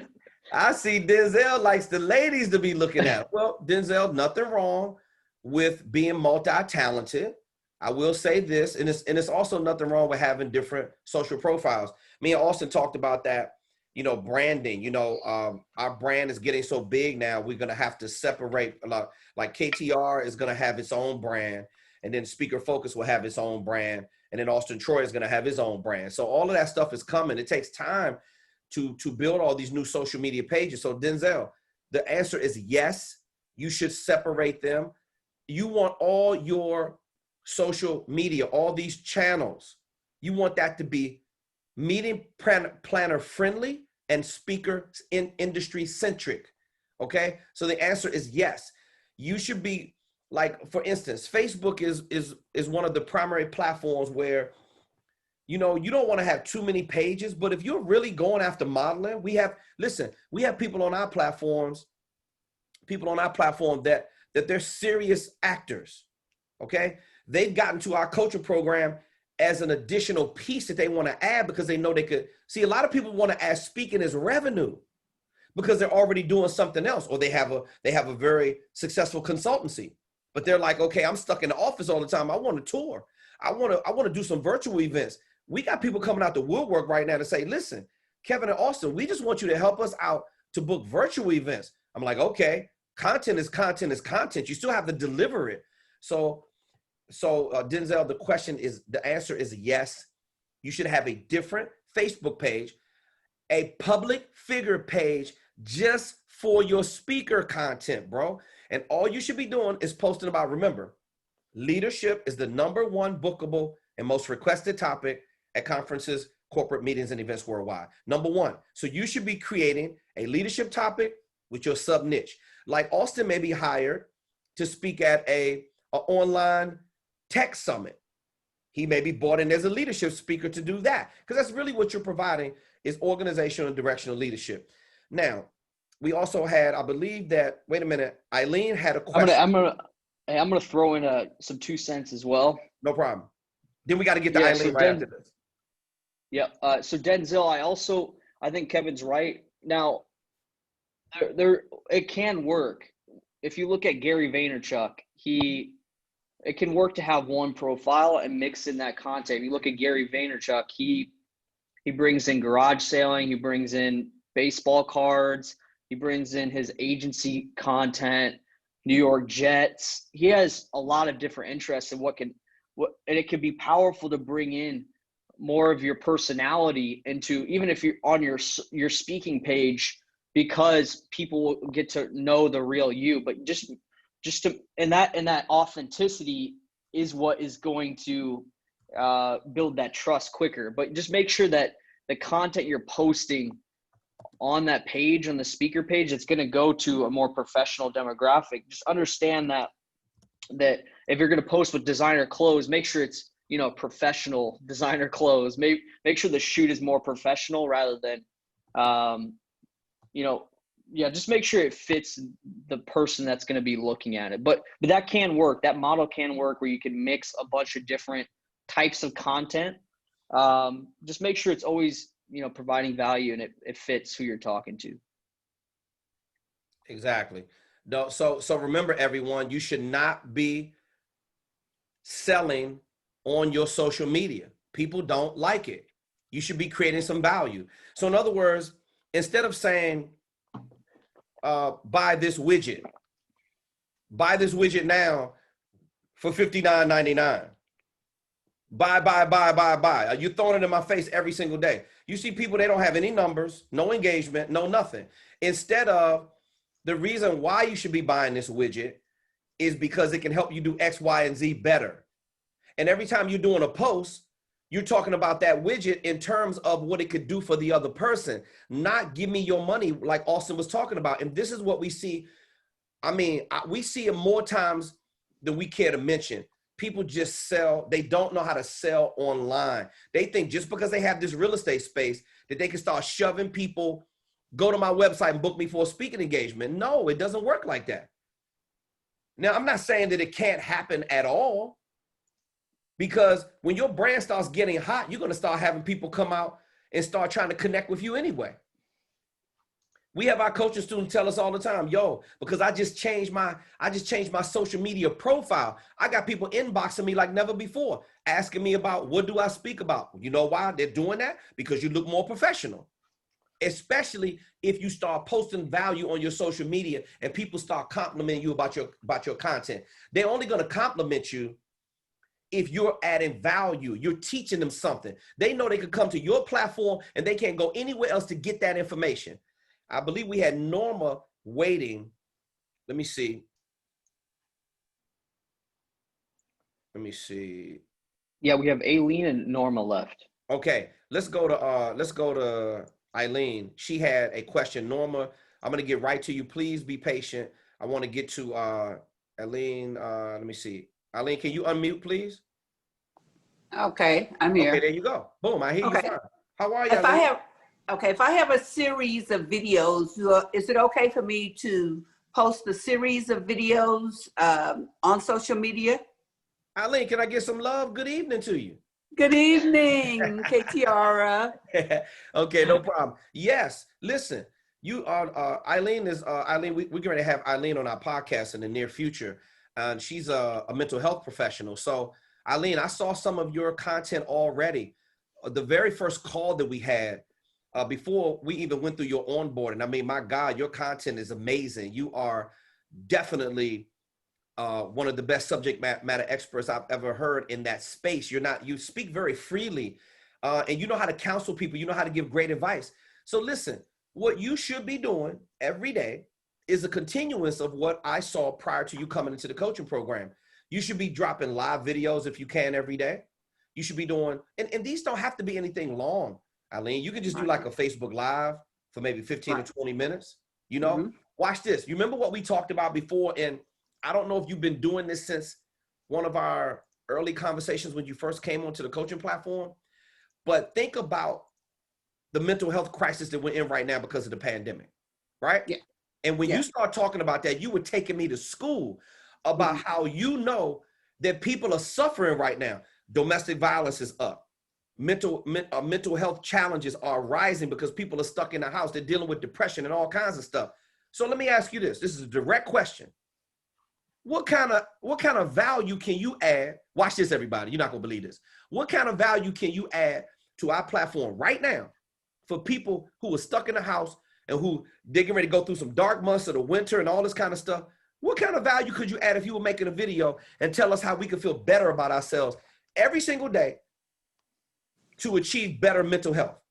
And one of the things that that you can do is you need to look at what you're taking in. So basically watching the news over and over and over can lead to sometimes anxiety and depression, because with watching the news, if you select a time that you're going to watch it only 2 to 3 times per day, then it helps you to decrease the anxiety, because you're talking about it at home, you're talking about it with your neighbors, you're talking about it at work, you're seeing it on the television, you're looking at it on the internet over and over. So to help decrease that anxiety, one of the things that you can do is decrease the number of times that you're actually watching the news. The other thing is exercise. It's very important to exercise, and it's very important for you to take care of yourself in a healthy manner. So anytime you will begin to have your health decreasing in the form of not washing your face or brushing your teeth or doing things like that, that's going to be the first thing to go. And I am doing videos. That's why I said I'm doing a series of videos on how to cope with strategies during such a time as this. So during the pandemic and anxiety. So I have been doing that. That's beautiful. Let me ask you this. What kind of chemicals get released in your body, in your mind, when you're exercising that kind of cause you to chill out a little bit? I don't know if I'm explaining it the right way, but could you touch on that a little bit? What happens when you exercise that causes that anxiety to disappear? Well, the endorphins, I think that they, and the oxygen goes to your brain when you're exercising. So it kind of frees you up and it gives you an opportunity to feel better, and that motivates you, when you're doing that. So exercise really makes a difference. I just started an Instagram page where I was exercising this morning. Even just walking sometimes helps a lot. And I put my picture out there where I was starting my day off with a good mental and physical health day by just getting out, just walking. It doesn't have to do anything stringent or overwhelming for you, whatever you can do, make sure that you do some exercise. If it's no more than leg lifts or raising your hands, it's very important that you get some form of exercise in. Okay. Eileen, I don't want to hear no more. I need you to email me so I can book you on the Speaker Focus platform. I'm interviewing you next week, okay? Okay, I will do that. Thank you. Okay. And listen, oh, by the way, Eileen, thank you so much for sharing that information. Now, let me ask you a question, Eileen. Were you trying to sell us anything just now? No, I was trying to help you to take care of yourself. Okay, there we go. See that's the key word. Listen to what she said, everybody. I asked her, was she trying to sell me anything? She said, no, I'm trying to what? Help you. What is value? Value is delivering service to try to help somebody. Don't tell me you can't produce content, Eileen. We're not talking about you because we know you're already doing it. Okay, following the system, by the way. You were one of the best students in early on, hit the ground running, producing content and making power moves. Keep dropping those videos and keep helping people because we sure need you right now. I need you personally. Eileen, I need to interview you tonight. I'll talk to you soon, okay? Okay, thanks, KT. You're very welcome. Thanks for sharing that with us. See, people, you don't, okay, Norm, I'm coming right to you. Listen, you don't have to sell. She wasn't trying to sell me anything. She's trying to help me. See, that's what you should be doing. If you want to just rewind on the playback and listen to those beautiful word sequence that she put together. I asked her a couple of questions and she just gave me some quick tips. You could do a quick tip video when you wake up every single day towards your target buyers. Now, Eileen, watch this. She's doing it twofold. Eventually, we're going to teach her how to package that value in the mental health field to speak to conference coordinators in her industry, because there's mental health conferences and mental health professionals all around who not only would want somebody of her subject matter expertise to be speaking on her platform, which we're going to show her how to do, but she's helping everyday Joe Blow walking on the street who's struggling with his job. He's struggling in his relationship because him and his girlfriend in there arguing with each other all the time because the pandemic got them shook. That's what she does as a professional. Now, what value are you going to provide to your platform where people are going to get something out of it? I'm telling you, if you just go back and listen to what she just said, it was dripping with massive value. What is this masterclass all about? Value. Okay, I think we got Norma. I love it. I love it when we go hard on the Q&A. Norma, are you there? Norma, can you unmute? I did. Oh, bam, there you go, Norma. Good evening. How are you? Okay, I'm doing good. Okay, you sound a lot better this evening. Well, thank you. I love these questions and I love this program. Oh my God, Norma, you do not sound tired tonight. What's going on with you? I'm getting things off my plate. I know that's right. Hey, Norma, I can feel it. I feel like the weight is lifted. What you got? What question do you have for us tonight? Okay, last week I was working on one of my signature programs, and I hope it's my last one. Okay. Okay, I was at a radio station simulating being on the radio, and someone there at the station heard what I was saying, and he liked what I was talking about. And my signature program is How to Mend a Broken Heart, a Blueprint for Healing. And so he came up to me and said that he wanted me to do this speaking in a movie that they're doing. So I wanted to know how much I'd get paid, and they said I'd get exposure and we'll be able to sell my book through this. So my question is exposure equal to money, or should I get an entertainment lawyer? Because when people hear me now, to me, that's a first. He's the first one to come out, and I think other people will come out too. Yeah, he won't. He's not going to be the first. He's definitely not going to be the last. Now, in some regards, Norma, that's a great question, by the way. I want everybody to listen to this carefully. I've been in the entertainment industry since I've been 5 years old. I've been a celebrity insider since I've been 18. Probably shortly after that is when I met my entertainment attorney, Ward White. He's one of the best ones in the industry. I'm not trying to get him any business, but if you want some sound legal advice, there's two ways to go about doing it, Norma. You can do what they do called exchange of services. Let's say it's an independent film, the budget's not real big. You can appear in the movie, take the credits. Norma's in the scene where they're giving us some advice. I was in my first independent film. They asked me to be a talk show host. Real easy. They did the scene where I was taping my television show at the time. So I did it for no compensation, but I got some great exposure out of it. Where I was in my career at the time, it felt right. You know, now later down the line, I've been a part of a couple other movies and I did get compensated. So it just all depends on how you feel about being compensated. How big is your role? Is it going to be like a quick cameo? How much value are you going to deliver? Are they going to let you talk about your brand? If they do, maybe that's going to equal out to be millions of branding impressions. You never know where it can go. So I'd say use your own discretion on one hand. On the other hand, I would say, Norma, you are one of the few people that's interviewed Prince. And Prince had something great to say about your article. You're one of the few people that I ever met who was getting ready to be part of something huge that Dr. Martin Luther King was doing when you were a very young woman, right? Yeah. You also were the editor of Upscale magazine. You also used to edit for Creflo Dollar Ministries. I mean, with them kind of credentials, then we got to get the bag. Somebody's got to drop some money on Miss Chappelle if you want my participation. So you're not thinking, what I'm saying to you is you're not thinking out of the norm by requesting a fee. I don't know. Is it a bigger budget thing? You know what, Norma? If you send me a couple of points and you send me the production company's name and let me do a little bit of picking and probing. And if it's something that's going to turn into a real opportunity, you probably want to get on the phone with Ward White.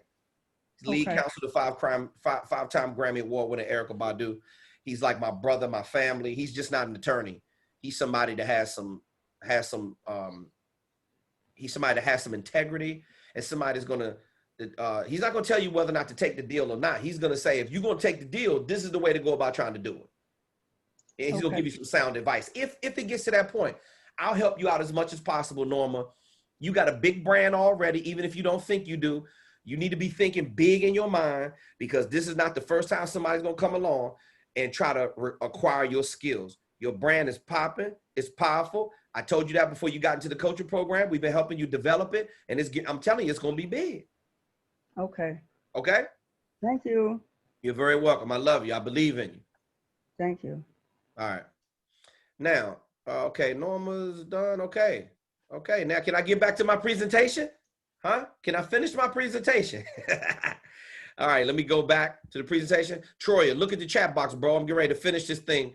I'm getting ready to slide in the home plate and finish this strong. Okay, now, we talked about the lead magnet. Now let's move forward.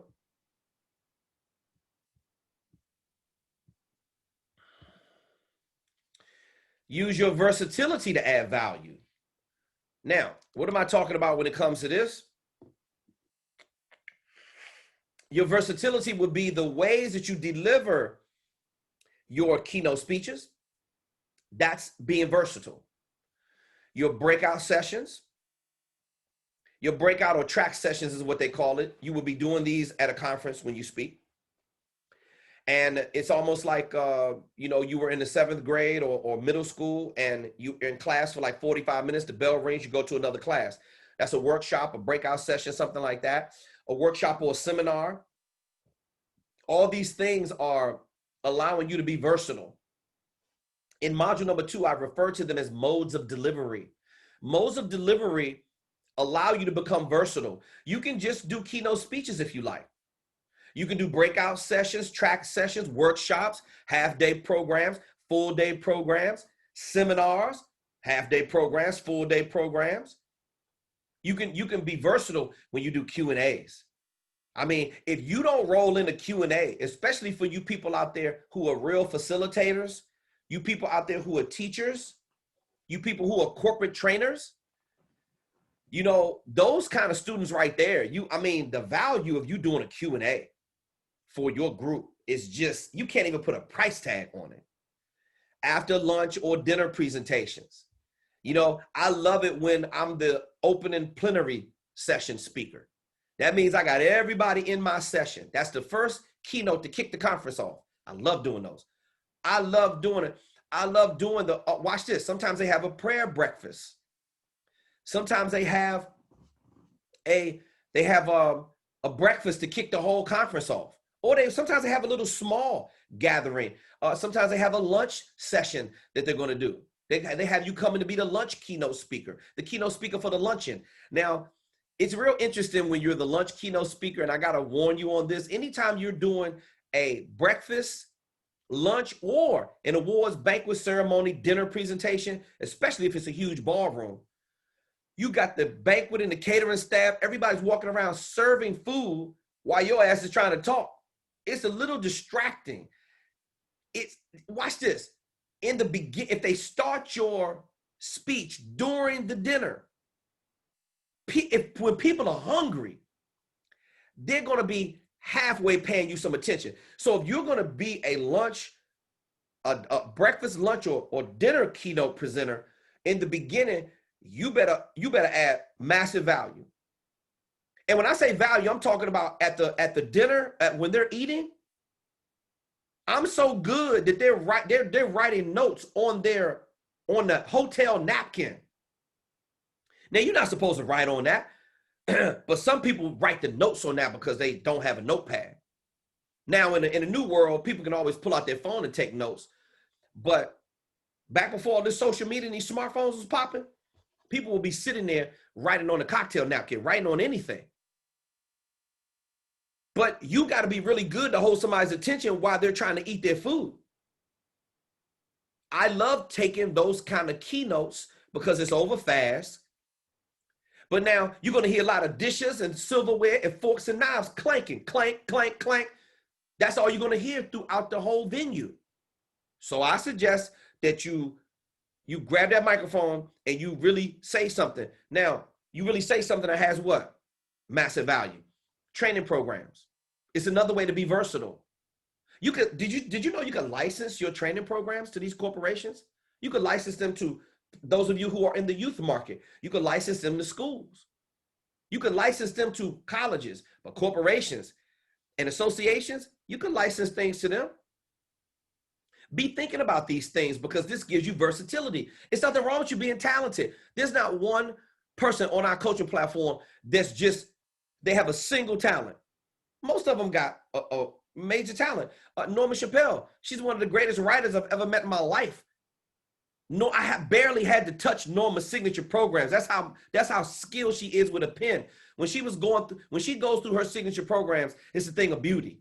I cannot wait until conference coordinators, OSHA, HR directors, head of training and development, they're going to be on her like a cheap suit. I'm telling you right now, because it's the way she presents the topic and it's so much needed. See, you got to add so much value. I keep talking about the same people over and over and over again. When your writing ability is at a high level, writing is what you really need to be focusing on because that's really going to give you versatility. In order for me, I don't have to write a keynote speech. I got it written up here. Now, when I do a breakout session, I'm gonna write out a handout, a workbook, a worksheet. I have to design that curriculum. You have to write that, even though you may have it all up here, but the value in it for the conference goer and conference attendee, they got to be able to follow along with you. They just don't want to hear your voice. You want to, when you're doing these breakout sessions or workshops or seminars, you got to do master classes is another way. What do you think me and Austin do? We don't have to do these master classes. And inside of each module, there is massive value dripping inside. See, when I recorded the modules, I made sure I over-delivered inside the modules. But see, as you notice, I take a different approach when I'm teaching the master classes because I want to take a deeper dive into this because I know everybody consumes it. I want to keep you engaged. That's my job. A master class is a great way to do that. Now, master means that you are, let's say I don't know what the highest degree as a black belt is when it comes to karate, but damn it, if I was in karate, I'd have the highest degree black belt. I am not a little grasshopper just starting out. I once was. I'm a grasshopper when it comes to tech. I'm still in Auston Troyer's master tech class. Master classes is what this young man teaches on a regular basis, and I'm the first one to sign up. Now, panels is another way to add versatility to your repertoire. Oh, I love being on panels because now you got a group of subject matter expertise. Sometimes they flank out. You have a moderator in the middle, and then you got maybe 4 to 10 panelists over here, 4 to 6 panelists typically, because the stage is only going to be but so big. And you got 4 to 6 panelists over here on this side. I've been on panels before. Well, I've been on one of 3 other people, and you're supposed to split the time equally. I got a funny story to tell you. I was on a panel with Michael Bazin and Justine Love. WPGC 95.5 had a huge event called For Sisters Only, and it's in the DC area, and it was at the old Washington Convention Center. So Barry Macon, shout out to Barry Macon. Barry Macon is a top executive at TV1. Barry was a lowercase G but he still has some major juice at WPGC 95.5 back in the day when Jay Stevens used to run the station and all of the cast up there, right? So shout out to DJ Silver. DJ Silver takes me into a meeting with Barry Macon, and I don't know that Michael Bazin, the Michael Bazin from the Michael Bazin Show, Michael Bazin After Dark, you know, Michael Bazin have a syndicated radio show. He got kicked off, now he's back. Michael Bazin wrote plays and is a best-selling author and is a professional speaker as well. Michael Bazin and Justine Love had a top, Justine, she had like Love After Dark. Justine had a top evening radio show. She was #1 on her slot. So Michael Bazin and Justine Love are on a panel. Michael Bazin is doing like a big Q&A. And DJ Silver walks me into Barry Macon's office. And within 5 minutes of Barry Macon knowing me, he says, Kevin, I need you to be on a panel with Justine Love and Michael Bazin. Just like that. Just by walking into his office, speaking engagement, boom, just like that. So I'm up there, and I'm gonna end the story like this because the funny part about it is I could tell Michael Bazin was intimidated by me, like a lot of men do when I get on the platform with them. And when you're on a panel with people, everyone is supposed to get equal time. Michael, if you're listening to this right now, equal time when you're on a panel. So Michael held the microphone and monopolized most of the time. He gave me and Justine very little time. But believe me, when he gave me that microphone, he had to snatch that shit out of my hand because I went all the way in on my topic of staying focused. I think I did a topic on focus on relationships back in the day. So focus on building successful relationships. So what I'm telling you is a good panel moderator. Now watch this. Here's the reason why I went wrong. Because Michael was the speaker and he was the panel moderator. So he was hogging all the time. You got to watch these speakers, man. I'm trying to tell you. But you can give me 2 minutes and I'm going to say what I need to say. And when I give you that 2 minutes, it's going to be dripping with so much value, you're not going to ever forget me. And me and Michael are cool because we used to be on the same radio station when I used to produce a radio show. The KTR show was at WOLB in Baltimore, which I had a top rated show back then. And Michael was doing, he used our radio station as a satellite office with him, and George was doing a tour. And I end up having to had a better interaction with Michael. He actually acted like he didn't remember that scenario, but I didn't forget Michael. Now, meet and greets. Meet and greet is great. Ladies and gentlemen, when you start touring, after the pandemic is over, and even for some of the venues that are opening up, I just forwarded my business partner a great article about a brand new venue that has opened up in Nashville. 70,000 square foot facility. I mean, it is off the chain. It is beautiful. I cannot wait to go to Nashville because I got trips to Graceland that I got coming up and a whole bunch of other stuff. The Grand Ole Opry is there. I'm into that kind of stuff. I like touring like that, and I like looking at stuff when I'm touring. So these meet and greets are wonderful because what's going to happen is that when you do these meet and greets and you start touring, they will set up a private meet and greet with the speaker. See, when you develop a brand, everybody wants to talk to the keynote speaker. Everybody wants to, you don't have to pay for lunch, no dinner, no nothing. This is why I'm 50 pounds overweight right now, because I haven't paid for my own meal in when I show up, what they want to do is they want to talk to the speaker right off the break. They want to talk to the speaker. So they're going to set up a meet and greet for you. These meet and greets are elaborate. These spreads, these things are catered. It's beautiful, especially if you're in the corporate and association market. They are going to have a meet and greet for you. And they're also going to do maybe it's going to be like a cocktail hour or maybe like an after party or something, especially at the better events. This is why you gotta, if you want to be spoiled and taken care of, you got to go into where they have the bigger dollars. Some of these conferences are huge and they are building, they're still building. They opened up a brand new conference facility during COVID. This industry it's impossible for it to stop. Show your versatility to all these areas right here. You can also do case studies as well. I love doing research and compiling research documents for the upper executives to be able to read. I absolutely love it. It all kind of comes part of it. You can do case studies or focus groups or things of this nature, and you can do book signings. See, and the list is not, this is a limited list, but it's a whole lot more stuff that you can do. Now, remember this, and I'll move to the next slide. You are only limited by the versatility of your brand and your personality.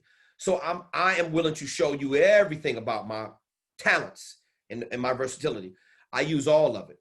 I utilize all of it on our platform. Every single time I do a presentation, I'm showing you the very best because I need to shift gears at a moment's notice. And I'm showing you all the versatility I have. I'm willing to pull it out whenever I have to, to be able to get the point across. Now, there are three types of value propositions. I want you to pay attention to this. I'm not going to spend a lot more time with the presentation. Troy, if I'm missing a question, please let me know. There are three types of value propositions that will consistently attract people to your brand. Let's move on to the three types. You have, with these value props,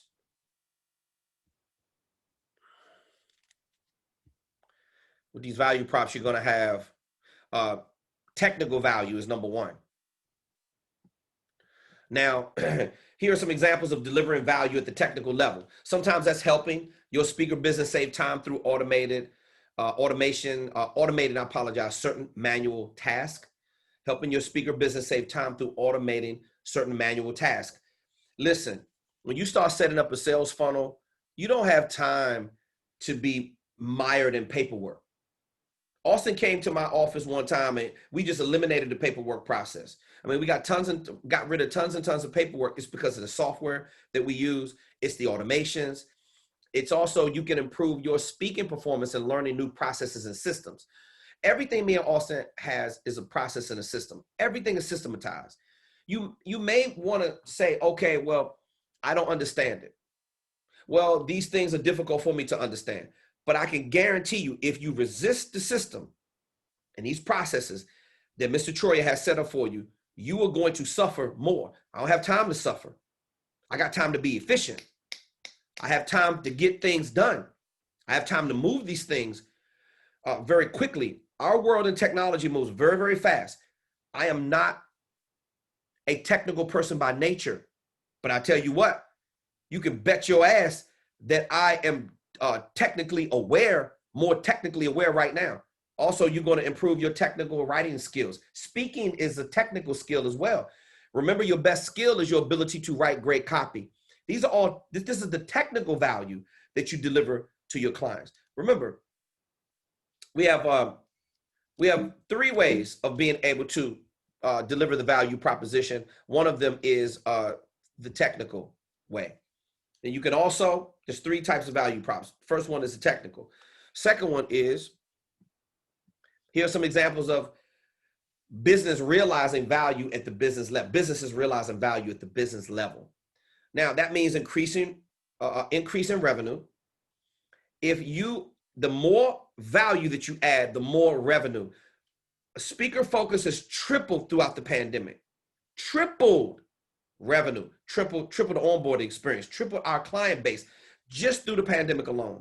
How much of a blessing is that? The only reason why is because we're delivering the value. You don't get increased profits unless you are really, really good, okay? Market share growth. Me and Austin are just gobbling up market share like Mr. and Mrs. Pac-Man, okay? We're just going all over the place, gobbling up extra market share. You can increase the market share when there's a bunch of weak and vague and outdated products in your space. When you over deliver, when you create a better service experience, when you deliver massive value, you are going to gain more market share. Improvement in your closing ratio. Again, I talked about that prior to. The business value that me and Austin create, the experience that we create, it's all in the videos and the emails and anything you look at about both of our brands before you even come into the coaching program. That helps me increase my closing ratio. It's easier to close a client when you deliver value and not be trying to be in broke, begging, or desperation mode. Sell, sell, sell, sell, sell. Wrong, wrong, wrong, wrong, wrong. Value, value, value. Everything you do is increasing the value of your business, and you will increase your revenue. You will increase your market share, and it will improve your closing ratio. Improvement in customer satisfaction. There's not one customer, there's one coaching student we have on our platform that every once in a while they don't give us some feedback about something they do not like, something they feel can be better. We listen to that data and we iterate off of it and improve on it every single day. What do you think? All of a sudden you don't need to listen to your client? I suggest you listen. Anybody want to put something in a suggestion box. Anybody feel like they have something. What do you think? You don't have the guts or balls enough to show up on a group call like everybody else is doing, asking us questions? There's no escaping when you deliver value at a very high level. We're not ducking, we're not dodging anything. Rapid fire Q&A requires you to have some rapid fire answers. Now, if you don't have a lot of education in your space, you don't even want to participate in a group call. You don't want to participate in Q&A. I know a lot of speakers, they wouldn't even attempt to do a Q&A. You know why? Because they're not really that good. And that's what it really boils down to. If you don't want to have a person ask you questions on a regular basis, that means you can't handle the questions. And if you can't handle the questions, that's okay. You need to go back and do some research. That's the only way that you're going to be able to deal with people on a very high level. Now, watch this. By knowing a lot, by delivering a lot, by increasing your value a lot, massive value, then you can decrease. It should be a decrease in product or service delivery time. We can get this information to you relatively quick because all we do is just utilize the leverage of the platform. Zoom is great. It's not the only one that's out there, but it's great. It's one we prefer because it's easy to operate. Let's look at the next one, everyone. Let's look at personal value. There is a personal value that you deliver. Here are some examples of meeting planners realizing value at the personal level. That would be your integrity. That would be the warmth in your character. That would be the tonality of your voice. That would be the tact, finesse, diplomacy, and skill of your oratorical value. That would be the way in which you deliver the elocution of your word sequences. It's the beauty in the art and science behind you delivering the message. I mean, all of that is going to deal with your pitch, resonance, height, value, cadence. The elocution is such a beautiful thing when you're in the speaking industry. And it's the warmth. See, it's the authenticity, it's the genuineness that the customer holds on to immediately. They can hear that over the phone. They can hear whether or not you're a jerk right there over the phone. This is the reason why we put eyeballs on people before they onboard into our coaching program. I got to see you and you got to see me. I'm putting my personal energy. Austin puts his personality into every single thing it is that we do. So you got to feel good about yourself. Whatever's on the interior is going to be revealed on the exterior. You're also going to, a personal touch would be increase in business revenue. Is that, see, the more of yourself you put into it and the more you stop chasing dollars, the more revenue you're going to earn. Improve probability for rebookings. See, why do I get booked again and again and again by Verizon, Bank of America, Mercedes-Benz, McDonald's, Burger King. I could go on and on and on. Why is it that I keep having this value? Why is it that I have all these clients that want to keep coming back? Why do people keep showing up on the Zoom call? Why do we get millions of branding impressions? It's because I'm looking at the probability of me getting hired again, the probability of continued employment, the probability of being a continued contractor with a lot of these companies is because you actually got to be good. Performance recognition and high evaluations. Well, I'm putting everything into it because I realize that they're going to rate my performance after I finish speaking. They are going to pull out the evaluation form and they're going to give me a rating from 1 to 5, 1 through 10, whatever their system is. And I only have a 2% hater rate is what I call it. That means 98% of people, you're not going to make everybody happy.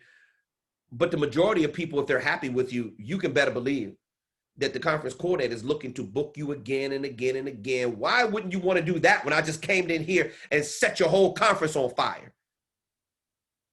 They don't know that I'm the man, but you're going to sure find out real quick. And it doesn't even take me 2 minutes to get into my presentation to understand that I own this space. I dominate this room, this head seminar table, this chandelier, this lights, this entire ballroom is mine. It is not yours. It is mine. I am here to deliver value. Now I'm going to come in and dominate and take control and deliver that value to you. At the same time, we're going to have fun. I'll let you know that right off the break. And I'm not here to take any shit off of anybody. So you can forget about trying to heckle me in my presentation. You can forget about that because you're so mesmerized by my powerful presentation. You're not even going to entertain. You know when people get heckled? When you suck. You know when you get heckled? It's when your content is lousy. You know when you get heckled? When you don't provide massive value. I think you get the point. How do you add value? If you're not getting it up to this point, maybe you should get it. Let's slide in the home plate, Mr. Troyer. How do you add value? Well, value in speaking, I call it the golden triangle. Look at this beautiful illustration that I put together for you. It's the golden triangle. See, one way or another, you're going to be speaking. A lot of you are even doing coaching right now, or you're doing consulting. You may not even know that that's what you're doing, but that's what you're doing. See, this is the golden triangle. This is how people like me, professional communicators, make massive amount of, they deliver massive amounts of value through speaking, coaching, and consulting. And that's why we generate millions of dollars a year. I don't know any other way to say it. See, you're not going to get the money unless you understand about the golden triangle. Everything you do is going to play off of one of these 3 categories. Watch this. I'm in the top 20% of leadership speakers on planet Earth. I'm one of the best to ever do it. Period, point blank. It's just all there is to it. When I'm on tour, the conference coordinator, they want to bring me in because they know my speaking ability is dripping with massive value. Now, you don't even want me to just go to coaching. I mean, listen, I am changing the entire industry along with Auston Troyer. We are doing something in this coaching category right here that's never been done. And you don't even want to talk about the consulting. We service high profile, high net worth athletes, celebrities, entertainers. I mean, you're talking about, listen, if you don't have a retainer of 100,000+, that's not even going to hold our attention. So we have a top rated consultancy. I'm a top rated speaker. I'm the world's #1 speaker coach. Value is how you get there. And everything you do is going to play off of speaking, coaching, and consulting. And have you never looked at yourself as a coach? But when you're on the phone with your client, you're actually coaching them through specific, you're coaching them through specific challenges that they're dealing with, and you're delivering the value prop. When you're consulting, that's all I do is break down and do a needs assessment for the client. I figure out what their pain is. I figure out what they're not doing right now. And then me and Austin put together digital marketing products to help remedy their pain. And this is how you get a huge check. When you're speaking, I am not a $500 speaker. I'm not a $5,000, $7,500, $10,000 speaker. We're way past that. I'm a $50,000+ speaker. Because the value that I create when I get on that platform. Oh, and for those of you thinking, damn, KTR, you're charging too much. Actually, I'm not. Wake up. You're not charging enough, but you got to start somewhere. Now, on our platform, we request that you start out at the $5,000 level. You're going to know when it's time to ramp it up and start charging more. See, I'm talking $5,000 for 1 hour or any portion of 1 hour. $7,500 for a half-day program, which is 2 to 4 hours, and $10,000 for a full-day program, which is 4 to 8 hours. Yes, I got some people looking at me right now, want me to do some speaking in Dubai, and I'm definitely going back overseas. I want more international speaking credits under my belt. Now, you're talking about them bringing me there for a multi-day program, okay? Now you're looking at a multi-day program at a full day. You're talking about having me there for 8 hours. That's $300,000 just for 8 hours for 3 days. That's $100,000 every single day. You got to know what your value is. I think mine is pretty high, but you got to have confidence and you got to know what the hell you're talking about. Massive value gets you massive checks. Now, stop blowing hot air and start solving problems. See, if you want to get paid, you got to stop talking shit. Stop blowing hot air. Bloviators, motivational jackwagons, inspirational speakers. Let's make everybody feel good. You're not going to make any money. Professional speakers solve problems. Remember, speaking, coaching, and consulting, I am a problem solver, major problem solver. I deliver massive value because my clients have massive problems. They have massive deficiencies, limitations, setbacks, challenges. Oh, they have it big time. I come in with Auston Troyer riding on the big speaker focus machine, helping you solve your problems. Is that not what we do? If we don't do it, if I'm not helping you solve some of your challenges, please inbox me, text me, call me, email me, send a message to school, and I will come to your rescue. That is not a promise, that's a guarantee. And so will Auston Troyer. You got any technical question that you want to ask? What do you think, Auston doesn't have the answer? Ha! You absolutely believe it. I'm sending them about 50 messages through Slack every single day, and he's taking me to school. Oh, I'm getting better and better at my tech every single day. Thank God for Auston Troyer. Let's move on. Now, are you a specialist? Because the only way you're going to be able to solve problems at a high level.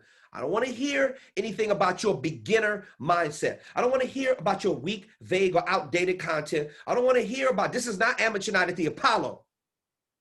You can forget about that. You got to be a specialist. Do you specialize in one thing and one thing very well? Because when you do, I guarantee you're going to make more money. Are you a subject matter expert? You SMEs out there, think about it. Do you do what you do at a very high level? Are you a leading authority? I didn't say a trailing authority. Conference coordinator don't want to hire somebody who's at the back of the line. They're looking for the very best, creme de la creme. If you don't know what it means, look it up. Creme de la creme. I'm talking about when they bring out the dessert, when they cart out the dessert menu, everything on the dessert menu, I'm the creme brulee with the caramelization with the banana and strawberries on the top. That's what I am. I'm the best dessert on the menu, ladies and gentlemen. I am the leading authority. Whether you like it or you don't like it, learn to love it because I'm number one. Number one, not number 50, not number 1,050. I'm leading the pack in whatever it is that I do. That's why the conference coordinator wants to book me. Are you interested in being number one? Are you delivering massive value? Because I can guarantee you that if you're focusing on that, don't think about the money. People who take pictures with money on the internet make me sick to my stomach. People who take pictures of money don't really have any money. What do you think? You can't buy fake money? And people who hold a stack of money up to their ear like it's a cell phone, there's just the most ignorant shit I've ever seen in my life. You're not people that are specialists and subject matter experts and leading authorities exude confidence. You know why? Because they got their shit together. They got more research knowledge than most people. Are you a trusted advisor? You heard what Auston said earlier. Building trust through massive value. What do you see at the footer on these slide presentations? you see two words: massive value. Are you a service provider? Do you provide service at the highest level? Because when you do, all you're doing through your marketing material, through your signature programs, through your social media, through your videos that you're dropping, you're not blowing hot air. It's dripping with massive value. You know what? Bling bling to me. Forget about a diamond encrusted Rolex. I've got plenty of those. Do you see me wearing it on my group call? No. Forget about the diamonds. Forget about that stuff. Do you know what's blinging and dripping with bling to me? Is when you have something that helps people move the meter. When you're helping people both personally and professionally become better every single day. That's shining. Massive value has a shine 900 billion times brighter than the sun, if you can imagine that. You better hear me. Why does your speaker business even make any money? Your speaker business only makes money is because you're dripping with value. See this pointer right here? This pointer makes me money. I got two of these pointers by Logitech. I've had these pointers for years. This is one of the most expensive pointers in the market. You know why I want the best? Because when I'm flipping through my slides, I don't want no challenges. This pointer makes me money. This is why my business makes money, because this pointer is a tool that helps me make money. If you're not dripping value and you don't see the value in, see, certain things I'm not going to pay the least amount for. Certain things I'm going to pay the most amount for. It's like when I get a tailored suit. That's an investment, right? That's an investment in my professional speaking career. My clothes, I put a premium on my appearance because it makes me money. I damn sure put a huge premium on my content. The way I put together these slides, I know exactly what I want to do, but these slides aren't for me. These slides are for you. I need you to really understand, because when you look at this video and you can go back, I could easily put together these presentations without the slides. Excuse me, I've done it before. Why does your speaker business make money? The only reason why is because some conference coordinator is putting you in front of their audience. You get the privilege, you get the honor of being in front of somebody's audience because you're a specialist, subject matter expert, leading authority, trusted advisor, service provider, speaker, coach, or consultant. That's why you make money. You make money because of your signature programs. Headlines, topics, titles, and descriptions. Headlines, topics, titles, and descriptions. Headlines, topics, titles, and descriptions. Headlines, topics, titles, and description. Headlines, topics, titles, and descriptions. This is what makes all the money in your speaker business right here. Powerful headlines. Your signature programs should have powerful headlines. You should be speaking to the conference coordinator in sound bites, and your word sequences should be a thing of beauty. Business modes of communication should be articulated with clarity and conciseness. Headlines, your topics should be very, very attractive. Your topic should be attracting the conference coordinator. It hooks them into your messaging. Titles, what are the titles of your signature programs? Are they dull? Are they weak? Are they vague, or are they very specific? You should have very powerful titles as well, and descriptions. The descriptions is letting the conference coordinator know all the value that's dripping off of your signature programs, and they don't want to talk to you first. They want to read it in the description. How do you add value, ladies and gentlemen? Are you hearing me? Are you listening to this presentation, this masterclass? How to add massive value as a professional speaker. How do you add that value? If that's still a question mark up to this point, you ain't been listening to me throughout this entire presentation. Smarten up. I suggest you go back through and start binge watch this particular masterclass right here alone. and anything else we have on the Speaker Focus platform. Can't you see what we're doing every single week? Can't you see that you cannot go anywhere else to get this kind of value? Good luck trying to find another Auston Troyer and Kevin T. Robertson. Let's rock. There's 6 ways to deliver massive value. And then I'm going to take any final questions, and we're going to wrap up the Q&A session tonight. We're going to wrap up this masterclass. 6 ways to deliver massive value. Oh, that's one of my favorite custom-made tan. Or they actually call that taupe. It's called taupe. That's what that color is. That's a custom-made taupe crush velvet jacket. One of my favorites. With, by the way, with a custom silk shirt that I get from a specialty shop in New York. Oh, ladies and gentlemen, you see, this is this is value, right? Take value in the appearance that you're showing the conference coordinator. Setting a positive tone. This is what you're supposed to be doing with the conference coordinator. Setting a positive tone for new programs, ventures, and reinforcing event themes in ways that ultimately prove empowering. See, my job, if you haven't forgotten, as a professional speaker is that when I get hired, when I get the honor and privilege to take that platform, when I have gotten past the gatekeeper, I have absolutely convinced the gatekeeper that I am their speaker of choice. Over 2,750 times, mind you, that I have convinced them because they've seen the value in my signature programs. Even when I was a motivational speaker, I still had some value.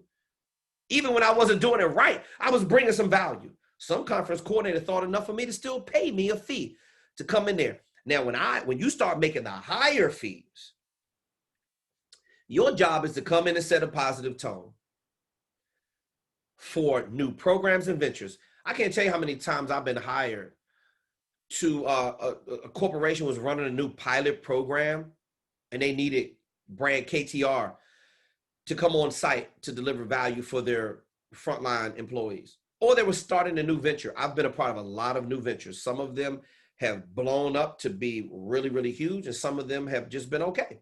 But they thought enough of me to hire me. You know why? Because my job is to reinforce the theme of the event.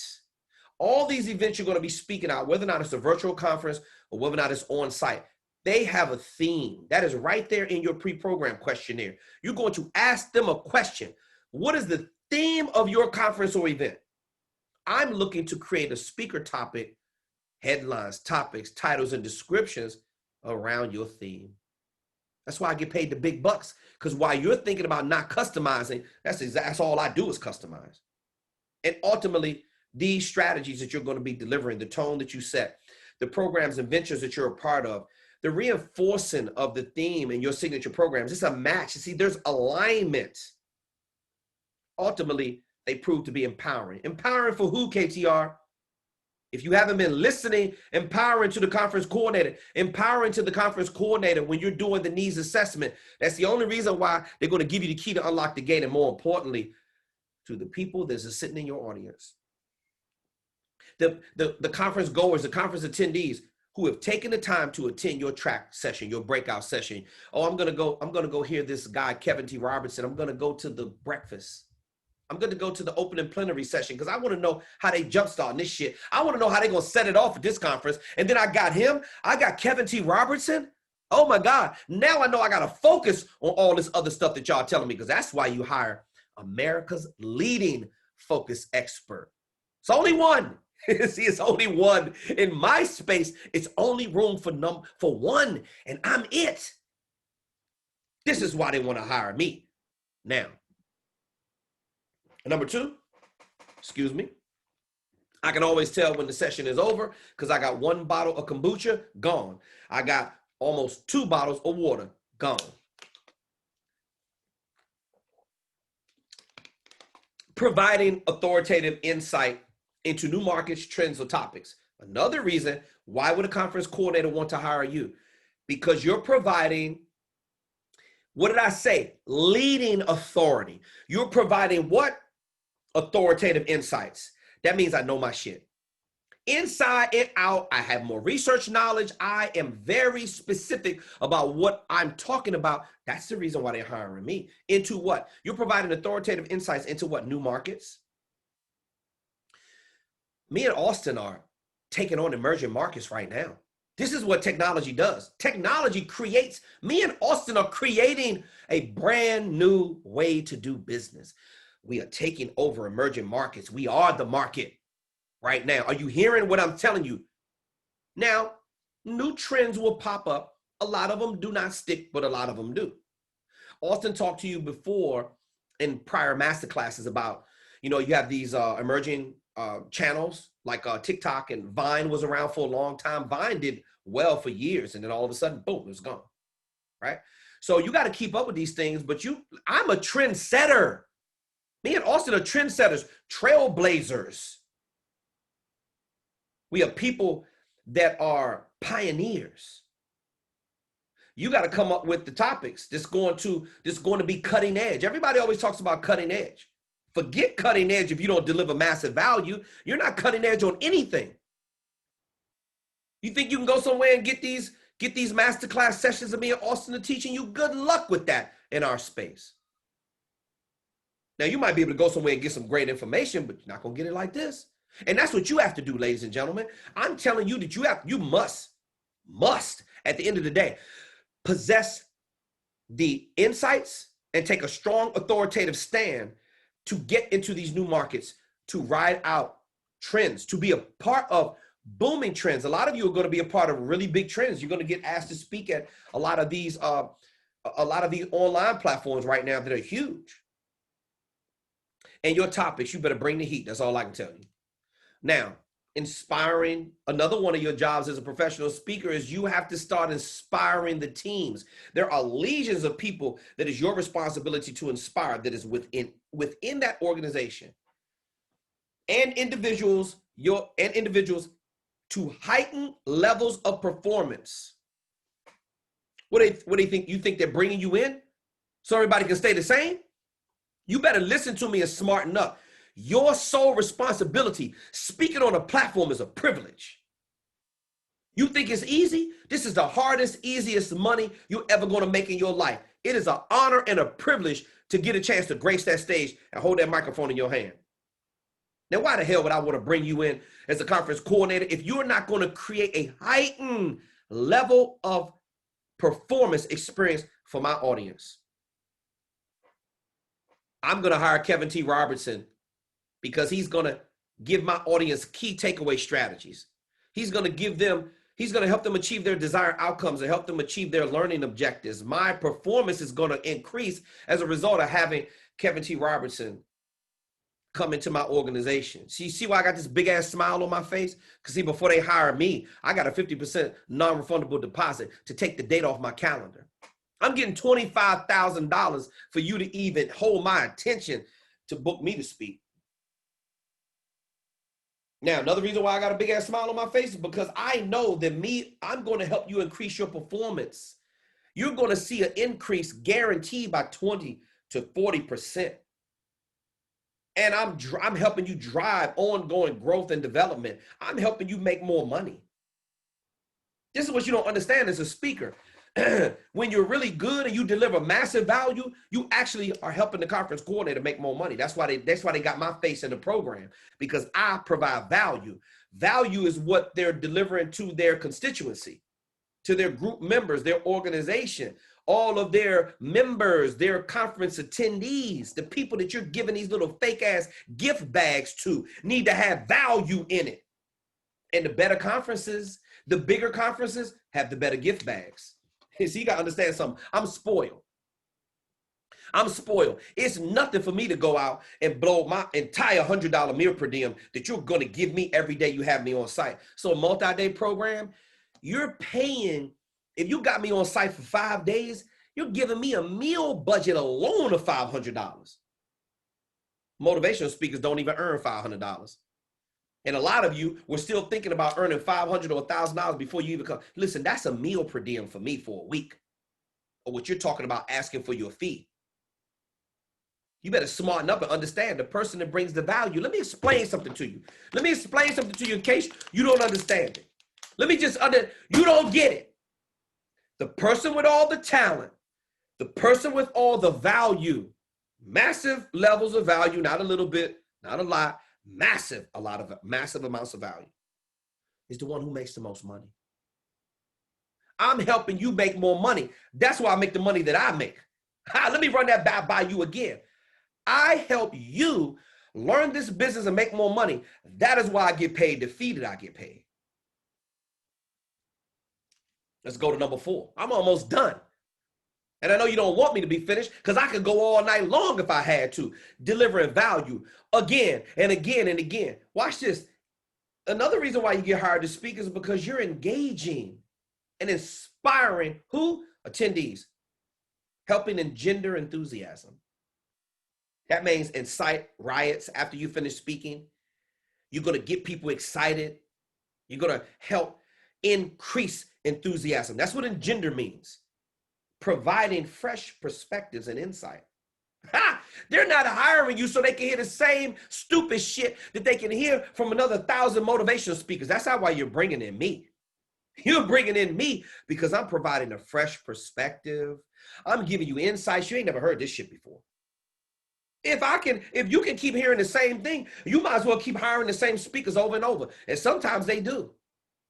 See, I'm looking at when I'm on the platform with other speakers, I'm asking them to send me the evaluation forms from the last conference. I bet you never thought about that before.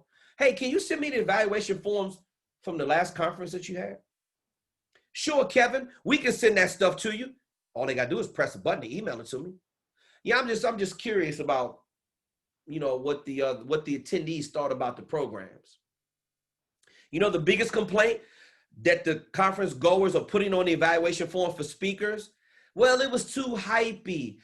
These celebrities came in and they were just talking about how much money they had, but they weren't really getting on my level.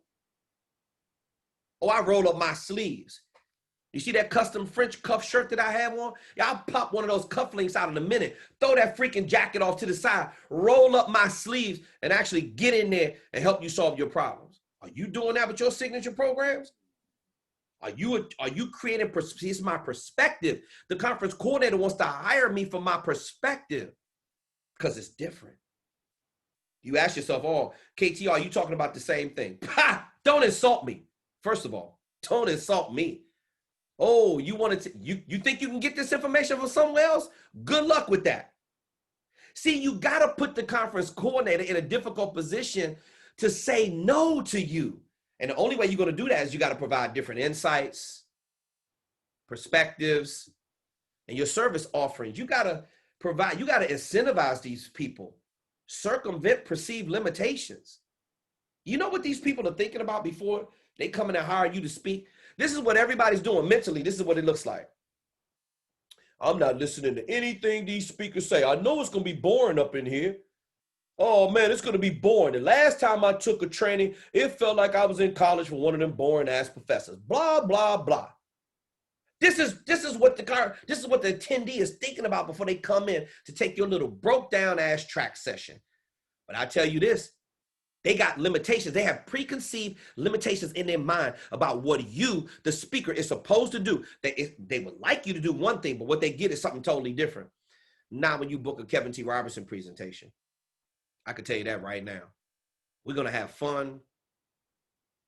I'm going to have you singing zippity doo-dah after this presentation is over. You're going to be enthusiastic. You're going to have fun because you're going to learn like you've never learned before. I have people come up to me and say, from the first session, I have 5 pages of notes. I couldn't stop writing. My God, you were so talented. Thank you so much for having enough respect for us to actually deliver some value and teach us something. You better have a different perspective. Now, how do you maintain a fresh perspective as a speaker? You got to read every day. You've got to take a deep dive into consuming exorbitant amounts of information like you have never done before. My job, listen, massive value is like medicine. If you don't get it inside you, you can't possibly provide a remedy for other people. Let's move forward. We got 5, raising the awareness and support for topics, trends, and ventures of rising interest throughout the industry and organization. See, my job is, as a leading authority in my industry, my job is to make sure that I bring in support topics. I bring in things that are relevant to what they're going through. If it's a trending topic, if it hasn't trended out, I don't want to use it. If it's trending, if it's relevant, if it impacts our global economy, if it impacts that association I'm speaking to, if it impacts that industry or organization, these people have a rising interest in what I'm talking about because I'm adding massive value. I suggest you do the same. Now, last but not least is educating audiences and delivering positive learning and skill transfer. See, this is about knowledge transfer. My job, your job as a professional speaker is to educate. I'm an educator. I'm a facilitator. I'm a teacher. I'm a trainer. I'm a business advisor. I'm a specialist. I'm a subject matter expert. I am a leading authority. I'm a trusted advisor. I am the world's #1 speaker coach. Ladies and gentlemen, whether or not you like it or you don't like it, I'm #1. Learn to love it because it's the best thing going. Why? Because I deliver massive value. I educate audiences. I deliver positive learning experiences, and I transfer knowledge at a high level, nonstop. From the beginning to the end of my presentation, it never ends. What do you think? You got time to hit a dead spot? No. We got some Q&A with Auston Troyer. Auston, jump back in for me, bro. I mean, Troyer, I can't get enough of you, bro. I can't get enough of this speaker focused lifestyle. We were in Austin, Texas, right there when me and Austin took that picture. I mean, that basically sums up what our relationship is all about. I mean, we're brothers, we're family, and we're delivering these things to you at a high level. Troy, did you see anybody else pop up in the chat box? If you have any further questions, we're going to round it out. Troy, I want you to end the session with some of the biggest takeaways that you got from this session, or really what I really want you to answer is what are some of the biggest things that you see when we deliver value to our platform that you're proud of, and you want our students to be proud of that kind of activity. Let's end the call with that. Yeah, like referencing our last Q&A, the main way you're going to have sustainability and growth over the long term in your speaker business is focusing on the customer like Amazon does. So whenever you have a conference coordinator pay for your speaking services, you need to make sure that you have a very very delightful onboarding experience with them, and you need to make sure that you're constantly pampering them and making them feel good about their purchase, and delivering value after you've collected their payment. I think that's something we pride ourselves on is delivering value throughout the entire customer journey, and making sure that our customers are always happy. I think that's like my headphones cut out. Can you still hear me? Yeah, I hear you fine. Yep, you're good. Okay, sorry. Yeah, my headphones died. Yeah, but essentially, yeah, I think that's the delivering value happens at many different stages of your speaking business. Marketing, sales, product, like customer, product delivery, and all in operations and everything. So I think the thing to keep in mind is how are you delivering the most value to your customer? Mm-hmm. At the end of the day, that's going to lead to the most growth. And I think that's something I really appreciate about what we do is, we do a lot of great marketing, but in sales, but you have such a great personal brand that we've built up. But I think the main thing I'm excited about most is the value we deliver to our customers. And I just challenge everyone on our platform to make sure that, the value you're delivering doesn't get balanced too far in the equation where you're only trying to market and sell new customers, but focusing on creating awesome content for your current customers to deliver value is really important. Absolutely. So we don't have any questions that we have to get to. We're going to check real quick to make sure that we're not missing anything. Okay, no, I believe that's about it.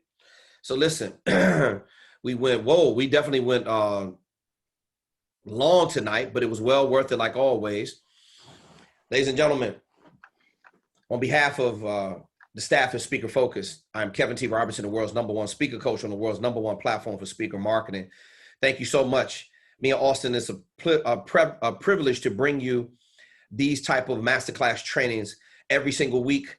We will see you right here next week, same time. If you owe me homework, please get it done. Stay focused on your goals and dreams. There are things happening right now, not only on the Speaker Focus platform, but in the speaking industry. There are new venues opening up. There are new online summits. There are things exploding all over the world. We are changing. We are adapting. We are getting better as a global community, business community. Take advantage. We will have more masterclasses coming for you in the near future. I love you, everyone. I will see you real soon.